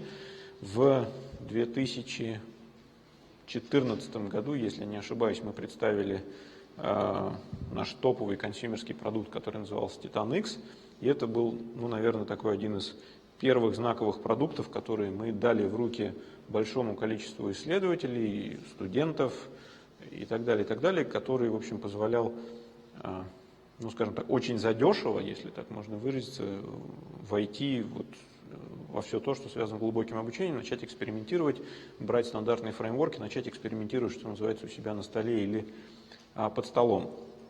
Соответственно, как развитие этого подхода у нас появился такой продукт, который называется DevBox. Это, ну, по сути, был персональный суперкомпьютер, наверное, громкое слово, но тем не менее, можно сказать, что персональный суперкомпьютер. То есть это в стандартном компьютерном корпусе, в стандартном десктопе было установлено 4 карты Titan, а поверх него, соответственно, была операционная система установлена, и, собственно, на базе него можно было установить тот или иной фреймворк для глубокого обучения, ну и, собственно, немедленно начать заниматься, скажем так, исследованием в области глубокого обучения, в общем, начать решать те задачи, делать тот ресерч, который было необходимо делать. Но опять же, да, это были наши такие первые, что ли, публичные шаги. А к чему это привело? Привело это к тому, что весной, прошу прощения, этого года мы анонсировали уже продукт не для, ну скажем так,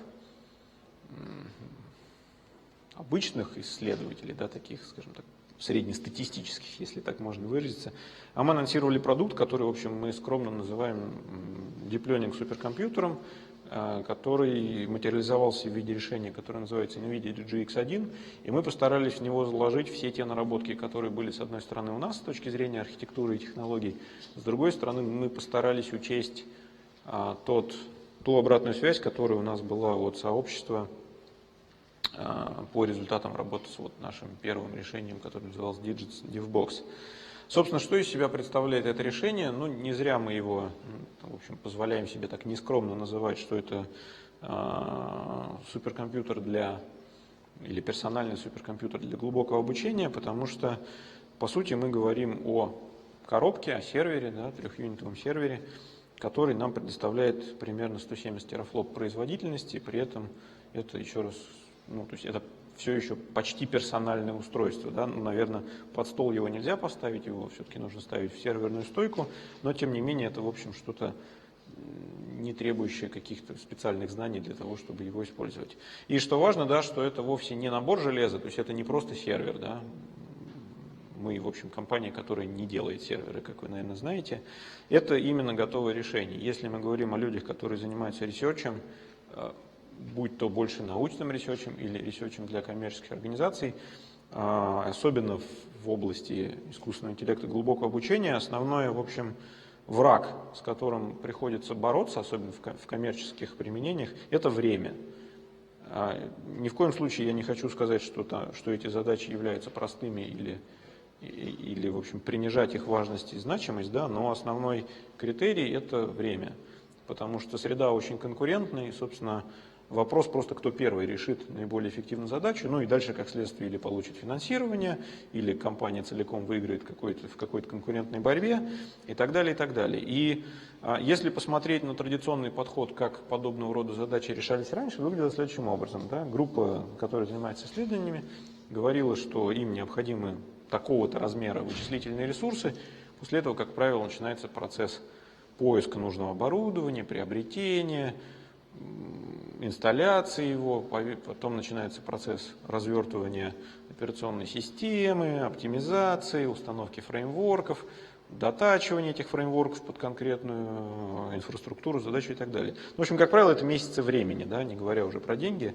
DGX – это решение, которое позволяет вот это вот все оставить тем, кто любит этим заниматься. А тем, кто занимается ресерчем, да, и особенно ресерчем в конкурентной среде, использовать это устройство как смартфон, который нужно включить в розетку, и, собственно, после этого оно загрузится и будет готово к работе. Дальше все, что необходимо, в нем уже есть в виде контейнеров, и дальше, в зависимости от того фреймворка, который вы хотите в своей работе использовать, вы просто загружаете на это устройство из облака соответствующий контейнер, будь то кафе, будь то TensorFlow, будь то Tiana и так далее, и так далее, и так далее. И, собственно, все, оно готово. Вы можете заниматься уже непосредственно своими задачами, не тратить время на те вещи, которые являются для вас вспомогательными или вообще побочными, да, но необходимыми, как правило, для решения. Что внутри этой коробки? Внутри этой коробки наше новейшее архитектурное решение в лице архитектуры Паскаль. В ней стоит 8 ускорителей Tesla P100. Все эти ускорители объединены высокоскоростным интерфейсом NVLink. Соответственно, это дает нам возможность, с одной стороны, получить абсолютную производительность как в рамках одного ускорителя, так и если тот фреймворк, который вы используете, поддерживает функциональность обучения на нескольких GPU одновременно, использовать этот режим обучения, при этом не быть, скажем так, не упираться в те ограничения, которые существуют в виде шины PCI-Express, который традиционно является узким местом, или в последнее время стало являться узким местом, когда нам нужно перемещать данные между несколькими GPU. Как я уже сказал, это, ну, по сути, черный ящик, да, это не просто набор железа, это решение, в котором есть операционная система, который поддерживает контейнеры, и, соответственно, вы можете выбрать для своей работы необходимый вам контейнер. Более того, вы можете быть уверены в том, что контейнер, который вы с тем или иным фреймворком загрузите, это будет не просто фреймворк, такой, как вы можете собрать, например, на каком-нибудь GitHub. Это будет фреймворк, оптимизированный конкретно под архитектуру решений DGX с поддержкой всего того аппаратного функционала, который в него заложен. Ну и, собственно, с точки зрения производительности, с чем его можно сравнить? Можно его сравнить по производительности примерно с 250 стандартными двухсокетными серверами на базе центральных процессоров. Ну и, соответственно, если говорить о цене, это там разница будет, наверное, примерно в 2 порядка с точки зрения стоимости. Но тут даже вопрос не столько стоимости, сколько, ну, мягко говоря, далеко не у всех исследовательских групп есть доступ к кластеру, который состоит из 250 узлов. Такой вот, во-первых, доступ как факт, во-вторых, доступ в произвольное время и на произвольные продолжительности время. В то время как DGX это, ну, опять же, практически персональное решение, которое можно себе заполучить и, в общем, использовать его так, как данная исследовательская группа считает нужным, и при этом, опять еще раз подчеркну, не тратить время на то, чтобы его сетапить, на то, чтобы его настраивать и так далее, и так далее. Мы фактически говорим о готовом инструменте для исследования или для готовом инструменте для использования его в промышленном режиме. Цитаты великих позволю себе пропустить. Ну и, собственно, если говорить о его производительности, тот график, который вы видите, это цветные столбики, сгруппированные цветом, выделены различные фреймворки, бенчмарки по различным фреймворкам. Ну и, собственно, двигаясь слева направо, слева это одиночная карта в лице Titan X, если не ошибаюсь, да, Titan X. Ну и, собственно, дальше несколько таких карт, дальше Digits DevBox, про который я говорил, ну и, собственно, самый правый это DGX1. Что важно, да, как я уже сказал, разрабатывать и вести какие-то свои такие, что ли, персональные или небольшие исследования можно вот на том, что находится слева, да, это продукты, которые легко доступны, можно пойти в каждый первый условно-компьютерный магазин и этот продукт себе заполучить.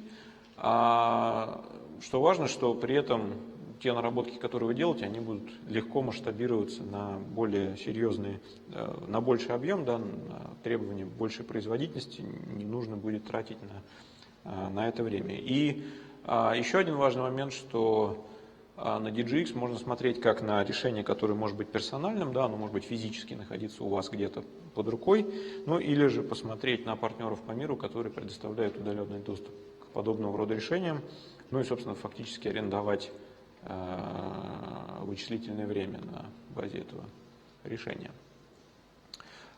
Ну, собственно, немножко долларов, да, и цифр. Примерно для понимания, оперировать я буду американскими ценами, чтобы там все время не поправляться на курс, налоги и на все остальное. Решение DGX стоит примерно 130 тысяч долларов.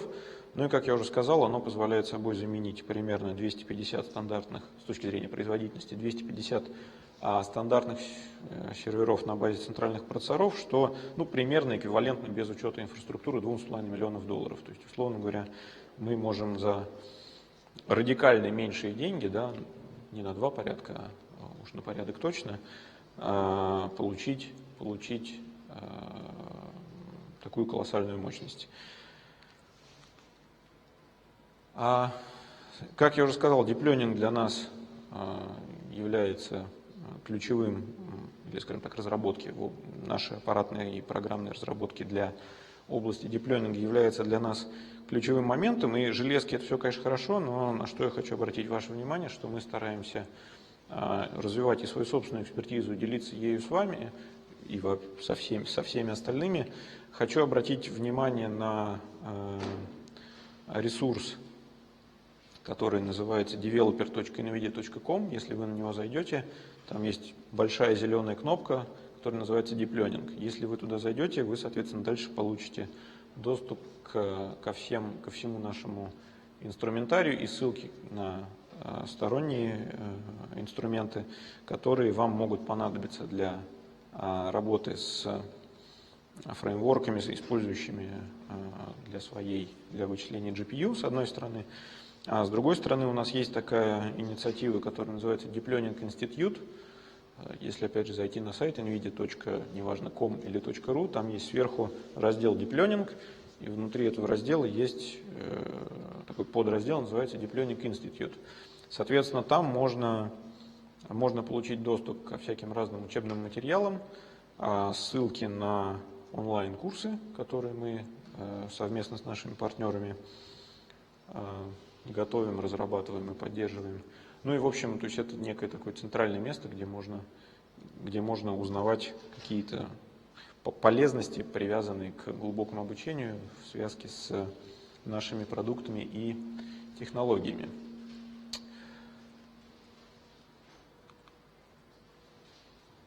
С точки зрения экосистемы, как я уже сказал, практически каждый первый актуальный фреймворк для глубокого обучения поддерживает тот или иной функционал, связанный с графическими процессорами. Поэтому, в общем, говорить про Deep Learning без привязки к графическим процессорам сейчас уже практически не имеет никакого смысла, но тем не менее еще раз хочу подчеркнуть, что если вы в этой области что-то делаете, в общем, имеет смысл смотреть на правильную связку того или иного фреймворка с тем или иным аппаратным решением с нашей стороны, и DGX как неким таким идеальным решением, которое относительно просто доступно. С точки зрения ресурсов на графических процессорах, они, как я уже сказал, доступны в любом виде и форме. Это может быть какие-то физические железки, которые находятся у вас в десктопе, в ноутбуке или в сервере. И, соответственно, другая крайность – это просто, условно говоря, проведение каких-то небольших экспериментов локально у себя, дальше выход на одну из облачных платформ, где есть большое количество GPU, и, собственно, аренда, по сути, машинного времени в этом облачном ресурсе для, опять же, осуществления своих исследований или экспериментов. И DGX – это некий такой, что ли, средний вариант. То есть, с одной стороны, очень быстро, с другой стороны, все-таки локально. И, собственно, в заключение, еще раз хочу сказать, что Deep Learning – это тема, это большая тема с любой точки зрения, и с точки зрения количества публикаций, которые на нее есть, и с точки зрения ресурсов, которые в ее развитие вкладываются всеми участниками индустрии, с одной стороны. И с другой стороны, еще раз хочу подчеркнуть, что для нас это ключевая тема, прежде всего с точки зрения планирования и разработки наших аппаратных ресурсов. И, скажем так, небольшой, что ли, намек, решение, которое я сегодня упоминал, и о котором я сегодня рассказывал, называется DGX1. Там вот эта вот циферка 1, она, в общем, дает некие основания полагать, что будут какие-то другие циферки потом. И еще раз подчеркну, что для нас мы хотим двигаться в сторону того, чтобы люди, которые занимаются ресерчем, не тратили свое время на, скажем так, побочные задачи, а имели возможность, условно говоря, получить к себе или доступ к подобного рода решению и, что называется, немедленно начать на нем заниматься своим основным делом, не тратя время на несвойственные им задачи, как то оптимизация выбора железа или как то оптимизация того или иного фреймворка под, опять же, конкретный набор железа. Наверное, на этом практически все. Единственное, что я хотел еще из, что называется, официальной программы сказать, что мы в рамках поддержки этого мероприятия с организаторами для вас, для тех из вас, кто станет лучшим в этом соревновании, приготовили приз небольшой. Вот он здесь в пакетике лежит. Это не DGX1, он бы в пакетик не влез, но тем не менее это профессиональный ускоритель из нашей линейки Tesla, который, в общем, я думаю, будет вам полезен, наверное, уже не в рамках этого мероприятия, но тем не менее. Вот теперь, наверное, все, что я вам хотел рассказать по презентации вообще в виде своего монолога. Я с удовольствием готов ответить на любые вопросы, или на те, на которые смогу ответить. Поэтому задавайте вопросы, если они есть. Вопросы?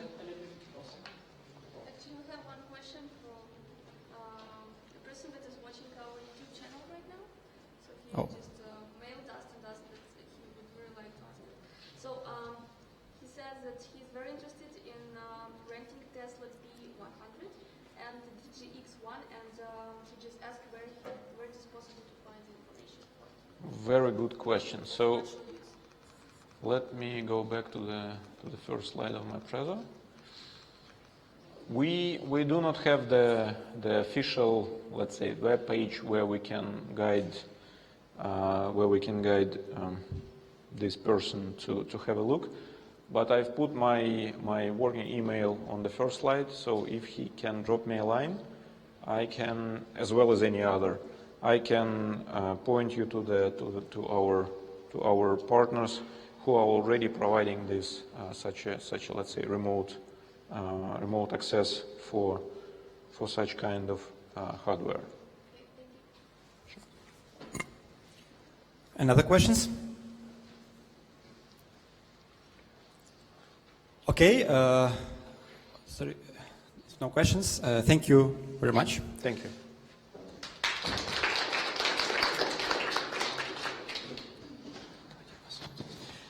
И теперь, сейчас мы скажем, что будет.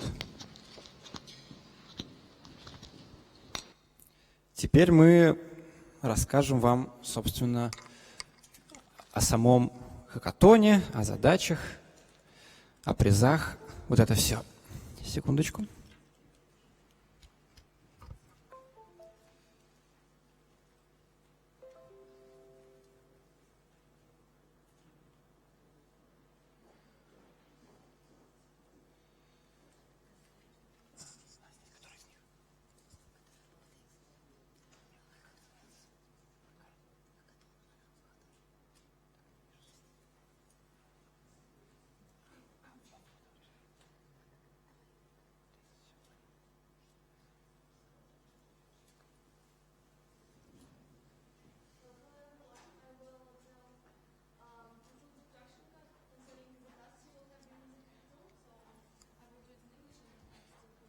Microphone.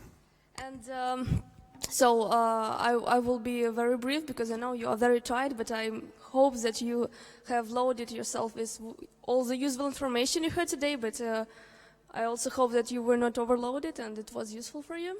So, you know, our hackathon is called Skinhack. It is the first hackathon in Moscow, Russia, for tracking all the information you can get from skin. So, we will mainly have two tasks for our hackathon. One of them is age prediction from facial images. So it is age prediction from facial structure. And I will go further and tell you about the database we will have. The next big task we will have is facial microfeatures analysis, and this time we will track wrinkles, like mapping wrinkles. I need to say that these two tasks would be judged separately, so we'll have the prizes separately for the teams that will take the first task and for the teams that would work on the second task. And so the most important thing in all the tasks you have is the data set, so the object you work with. So our data set, as you could see it on the website, it's a unique database of images made with special medical appliance. So these are very highly standardized, high-quality images of face. And we will have, for this hackathon, more than 8,000 images that are linked to age. So you can see just some of the examples. So I will go further.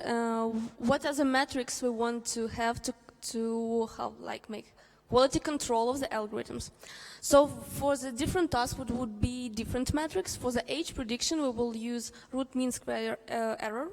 And for the tasks with wrinkle mapping, we would use global accuracy. So we will evaluate the intercrossing of pixels with the manually mapped by professionals wrinkles, and so the output of your algorithms. So the global task for wrinkle tracking is to make an algorithm that is able to make a mask of images on the data set. So I must say that despite the images are highly standardized, they are a little bit different, so they might have different size, so you should take it into account as well. So you need to make a mask for each image separately. So you just can't make an algorithm that just maps wrinkles thinking that it is all the images are the same. So they're standardized, but you also need to pay attention on the resolution of these images as well.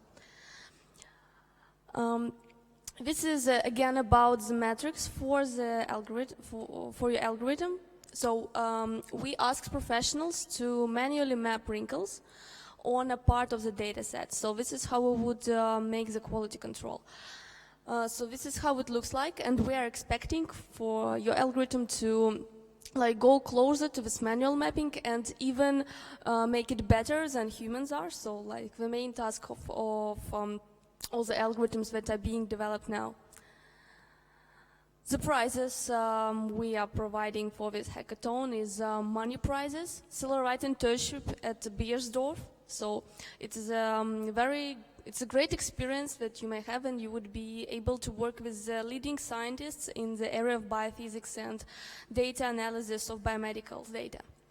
The next prize that we will so for this hackathon, we not only want to make tasks and evaluate them using different metrics. We want to build a community of young scientists and programmers in this area. So we are very welcoming to communicate with you a lot and so know you better. And in case you have good works for this hackathon, we would help you to write a scientific paper on the results of the hackathon. So I think everyone who is interested in science, every scientist is looking forward to have some publications. So I think it is also a good idea. And as Dmitry just said before during his lecture, one of the prizes would be these Tesla cars. So it will also be granted for the winner of the hackathon.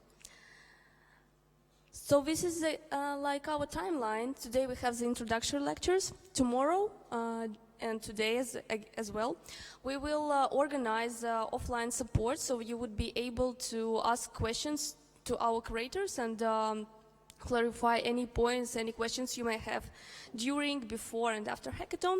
So we will have Telegram channel and support via email, so you can just mail us all the time, and we will try to answer you as soon as possible and give you an exhaustive answer. The actual hack day is our weekend, so it is the 12th and 13th November. You would be prepared already. You would browse some articles, look at the packages. I will tell it on the next slide. And the hack time would be over on November 13th. We would evaluate all the algorithms you will submit using the metrics that I have announced just several minutes ago, and we will announce the winners and we'll have the award ceremony. So how we advise you to get ready, of course, to browse the articles in PubMed. So you cannot just write it now, because we will send everyone who registered for today this presentation, so you can browse it again and be sure that you did everything right. So please pay attention on these packages. I'm sure that most of them you are acquainted with them, but still, if still you haven't yet come over them, please have a look now. So our tutors, during the hackathon, we will have tutors, the professionals in the area. You will meet them on Saturday. We are now, we wanted to make innovative hackathon, and we, when you usually come to a hackathon, you ask, you have a curator who goes through all the hackathon with you, with your team. We will make this again, so you will have a tutor for your team.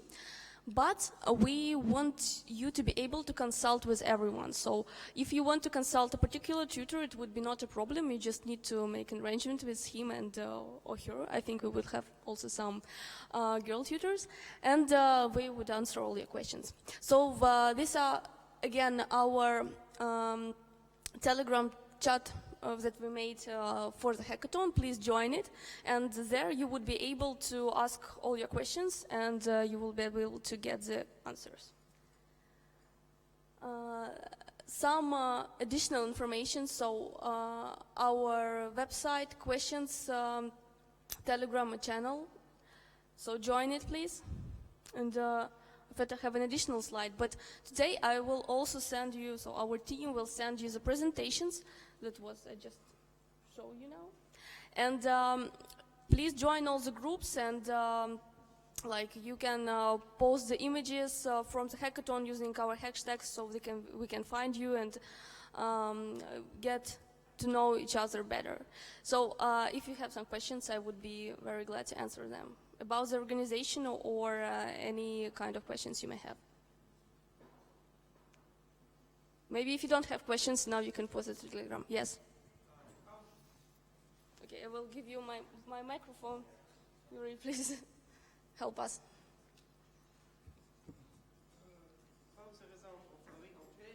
Should be presented. For example, what's the line? It's points, or it's on the start end points, or maybe something else?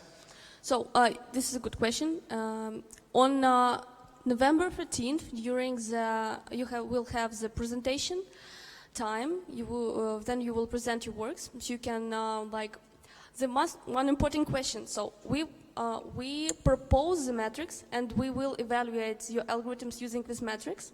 But if you think that it is also rational to have another metrics, for example, not just intercrossings of pixels, for example, any kind of distance. So you can also evaluate your algorithms using these metrics, and you can just show us the results. But it is not compulsory. Compulsory is to provide the metrics that listed on this slide.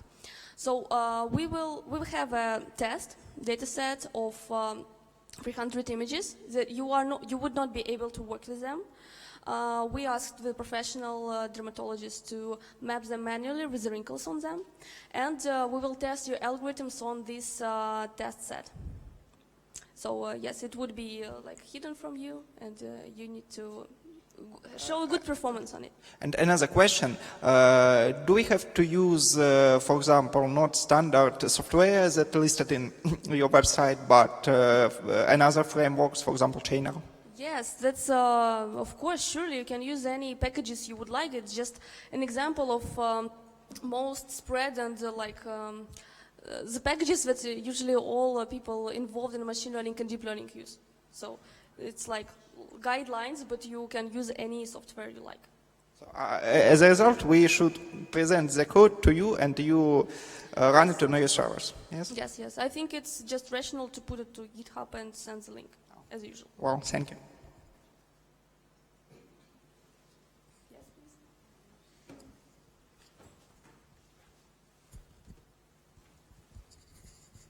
I have another question. How big data set is? So the data set is 8,500 images. What resolution? These are very high resolution images. So they are every image has a weight about 40 megabytes. So it's TIFF images. So they're very, very detailed, and it's up to you. If you want to use these images in TIFF format, you can work with them. If you think that it would be better for you to transform them into JPEG and use the images that weight 1 megabyte, it's just up to you. Okay.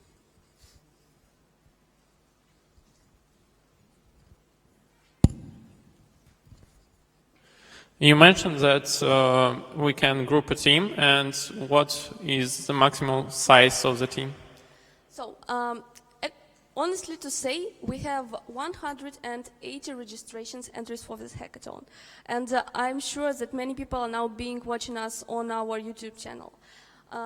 We think that it would be rational to have at least 5 members in each team, and not like to put some limits. We are now expecting 8 participants, so 5 to 8 participants. But if you have some like extra cases, for example, you have a team of 4 and under no circumstances you want to work with additional person, so it is discussable. But we are intending to have teams 5 to 8 participants in each team. Okay, thank you. So, by the way, if you already have a formed team and you want to perform on the hackathon with this team, so we will send you today's registration form that you should fill in and like make a name for your team, and we will know that you are the team, and we needn't arrange you in groups, so you're already a formed group. Yes, and I will ask Yuri to... Как будет устроено деление команды? Я, извините, по-русски скажу, чтобы было точно всем понятно. У нас инновационная схема в этот раз. Я кинул сейчас в чатик Skinhack, и в канал мы тоже кинем в рассылке, тоже это будет. Ссылка на таблицу, просто Google Doc, в которой каждый имеет право на редактирование, и туда просто впишите сами свою команду. Вот так вот все просто и понятно. Значит, это если команда у вас есть, да? Вы вписываете себя, там первый участник – это представитель, делегат команды, как я назвал это, к которому будем обращаться, ну, как бы с такими общими для всей команды просьбами, да, чтобы не ко всем сразу, к одному человеку. Там, не знаю, пароль от кластеров, у него мы спросим презентацию для итоговой конференции. Это что касается, значит, тех, кто уже команду имеет. А вообще, поднимите руку, много кто команду имеет? Есть такие люди? Таких немало, немало. Значит, в таком случае, что я предлагаю тем, кто еще не имеет? Тем, кто еще не имеет команду, я призываю познакомиться с другими такими же людьми. Поднимите руку те, кто не имеет команду. Не имеет, но хочет ее поиметь. Немного. Значит, познакомьтесь друг с другом. Возможно, вам стоит, не знаю, например, после презентации собраться где-нибудь в уголке, в том, например. И, возможно, вы просто на месте команду сформируете и тоже запишетесь. Значит, но это, так сказать, все такое предварительное деление, в смысле, что если вы не успеете это сделать там, сегодня или за 2 дня, то ничего страшного, мы начнем в субботу утром с того, что тех, кто еще команду не нашел, того мы там, либо новые команды сделаем с моей помощью, либо добавим их к существующим. Вот, так что никто не останется без команды. Да, ну и как бы зовите друзей, значит, списывайтесь с какими-то знакомыми. В чатике, например, в чатике можно писать, типа, чуваки, ищу команду, я там такой-то, и там сразу откликаются люди, вы записываетесь в Google Doc. Все очень должно быть удобно, мы надеемся. Вот что касается команд.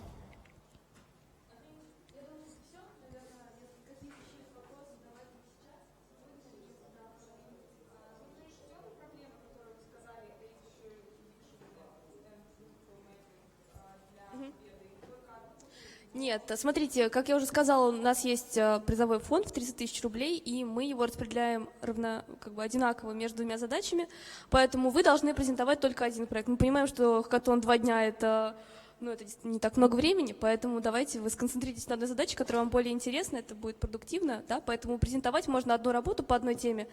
Но если вы там что-то гениальное придумаете за субботу, можете в воскресенье, конечно, посвятить другой задаче. Это не возбраняется.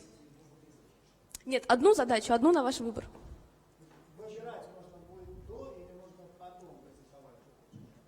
Подожди, да, потом, конечно. Сначала... Вы, в принципе, можете попробовать как бы поступиться к обеим задачам, никто вас не ограничивает, но презентовать только одну вы сможете. И, приз получить только в одной, естественно.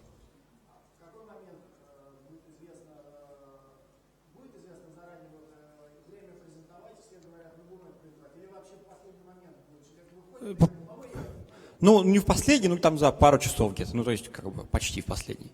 Мы рекомендуем, зачем? Если люди хотят, мы рекомендуем, конечно, не распыляться и выбрать быстрее одну, чтобы успеть делать хорошо. Но если вы не сможете этого сделать, значит придется спешить и распыляться.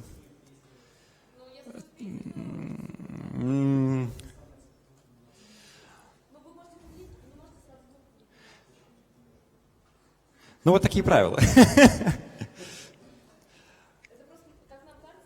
Смотрите, давайте делаем так. Если вы почувствуете, там, скажем, к концу субботы, что вы уже идеально решили одну из задач, ну, вы к нам подойдите, и мы как-нибудь разберемся. Если это будет не так, то проблемы и не будет.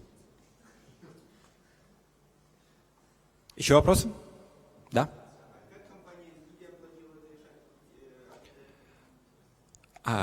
Компания NVIDIA. Да, это, наверное, она делегирует это решение жюри, если я правильно понимаю. Да? Окей, да, жюри решит. Субъективно и... Значит, да.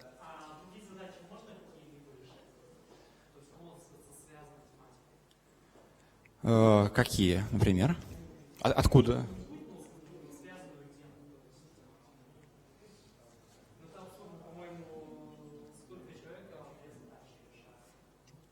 Ну, они соревнуются. Значит, смотрите, в теории, я, как, может быть, сейчас глупо скажу, но если вы сможете, там, скажем, за завтрашний день прислать хорошее описание, датасет, критерии качества и так далее, то, в принципе, ну, да, проблем не будет. Вообще мы же...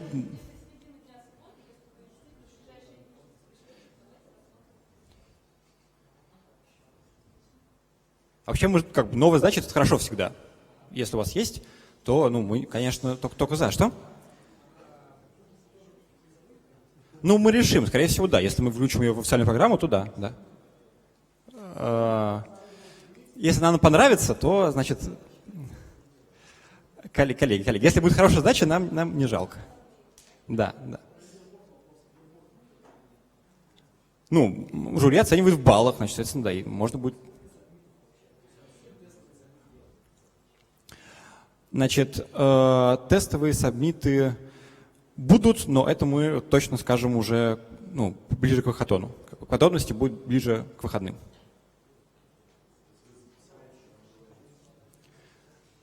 Ну, это будет, сабмиты будут так или иначе уже в воскресенье, ну, там, или там, в субботу. До этого времени мы, значит, сформируем правила. Еще? Да. Что?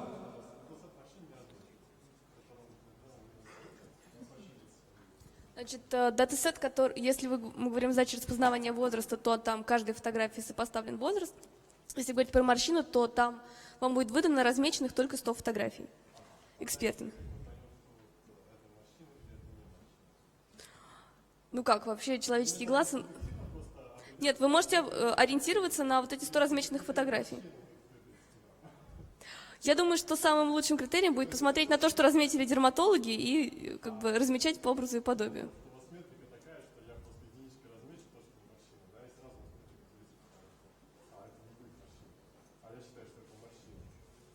Ну, к сожалению, всем будет...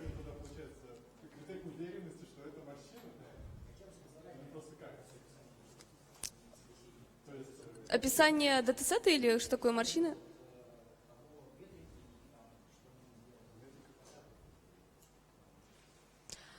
Пожалуйста, уточните, что значит описание метрики. Но метрики действительно уже были презентованы. Да, смотрите, у нас есть метрика, ну, у нас есть часть фотографий, которые действительно разметили люди, которые там дерматологи, они занимаются морщинами давно и хорошо их видят. Мы будем прогонять алгоритмы на этих фотографиях и смотреть, какая там ошибка на этих фотографиях. То есть ваши разметки, вашим алгоритмом, и сравнивать ее с разметкой людей, которые это делали профессионально. 100 таких фотографий у вас будет, которые размечали эксперты. Поэтому вы можете, да, мы их вам отдадим, вот, и вы можете как бы, свой алгоритм прогонять на этих фотографиях, смотреть, что там вообще показывает, какие характеристики. Да, пожалуйста.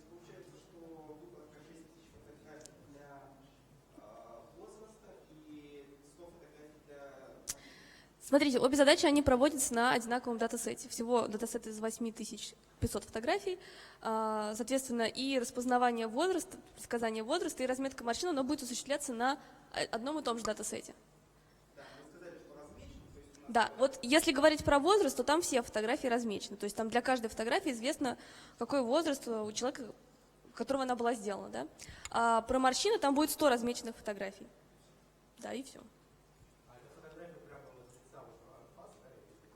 Нет, фотографии именно такие, какими вы их видите сейчас. То есть это определенный кусок кожи, он очень, там, кто разбирается, это очень нежный, это первый участок, на котором формируются морщины, поэтому для предсказания там, возраста или разметки морщин он такой самый характерный. Поэтому мы его и выбрали. Ну и за счет этого изображения такие детализированные. Да.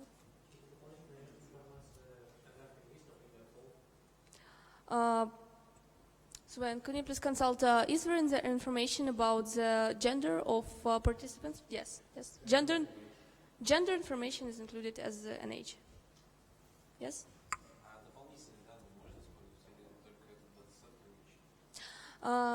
Сейчас мне кажется, что изначально мы этого не планировали, но я думаю, что вы можете использовать сторонние датасеты. Если потом мы увидим хорошую воспроизводимость, хороший результат на нашей тестовой выборке, да, то тогда, в принципе, без разницы, что вы для этого использовали. Поэтому используйте сторонние ресурсы тоже. Главное, чтобы был хороший результат на этом датасете. Да, конечно. Ограничение по времени – это длительность хакатона, да, то есть он начнется в… сколько время работы? Так, давайте мы уточним в субботе, потому что, конечно, алгоритм… нет, учитывая, что… Давайте разумные рамки, чтобы не секунду на фотографии, это будет как-то грустно. При прочих равных условиях по качеству, естественно, победит та, которая быстрее делает, так скажем. Пределов, рамок. Нет, у нас, я объясню, да, у нас не соревнования, не олимпиада по программированию, где нужны такие рамки, у нас исследовательская задача, мы типа ученые, надеюсь. Поэтому рамок нет, кто лучше, тот и, значит, лучше.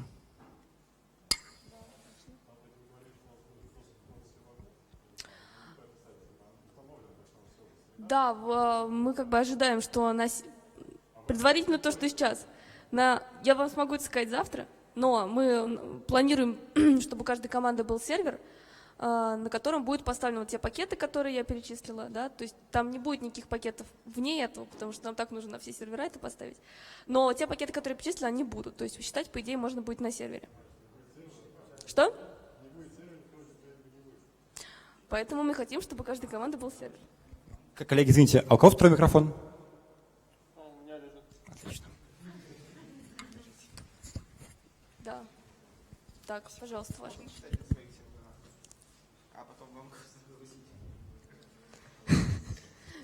Почему нет, собственно? Только у вас не будет, значит, фотографий на них? На них только не будет фотографий, да.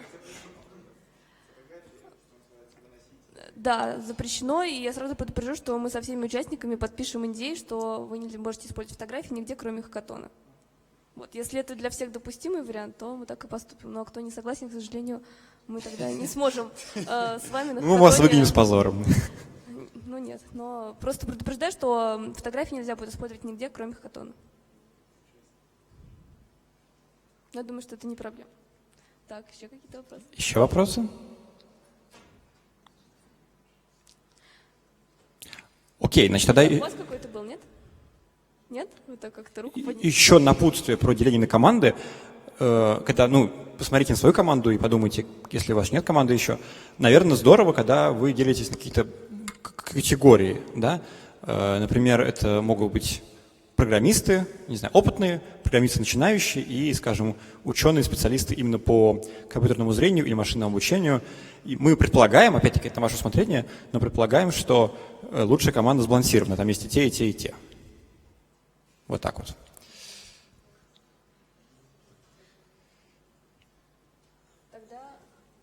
Если вопросов больше нет, значит, тогда что еще сказать? Мы пришлем сегодня вечером или завтра утром рассылочку, в которой еще раз повторим основные ссылки, пришлем презентации по последние 4, описание задач и так далее. И ждем вас, значит, в субботу. В субботу по условиям, еще раз расскажу кратко, что, значит, приезжайте сюда, и ночевка будет в зале на пуфиках, я не знаю, где он именно, но, в общем, да, на пуфиках. Будет обеспечено горячее питание, кофе-брейки. Если вы полотенце возьмете, можно будет душ принять.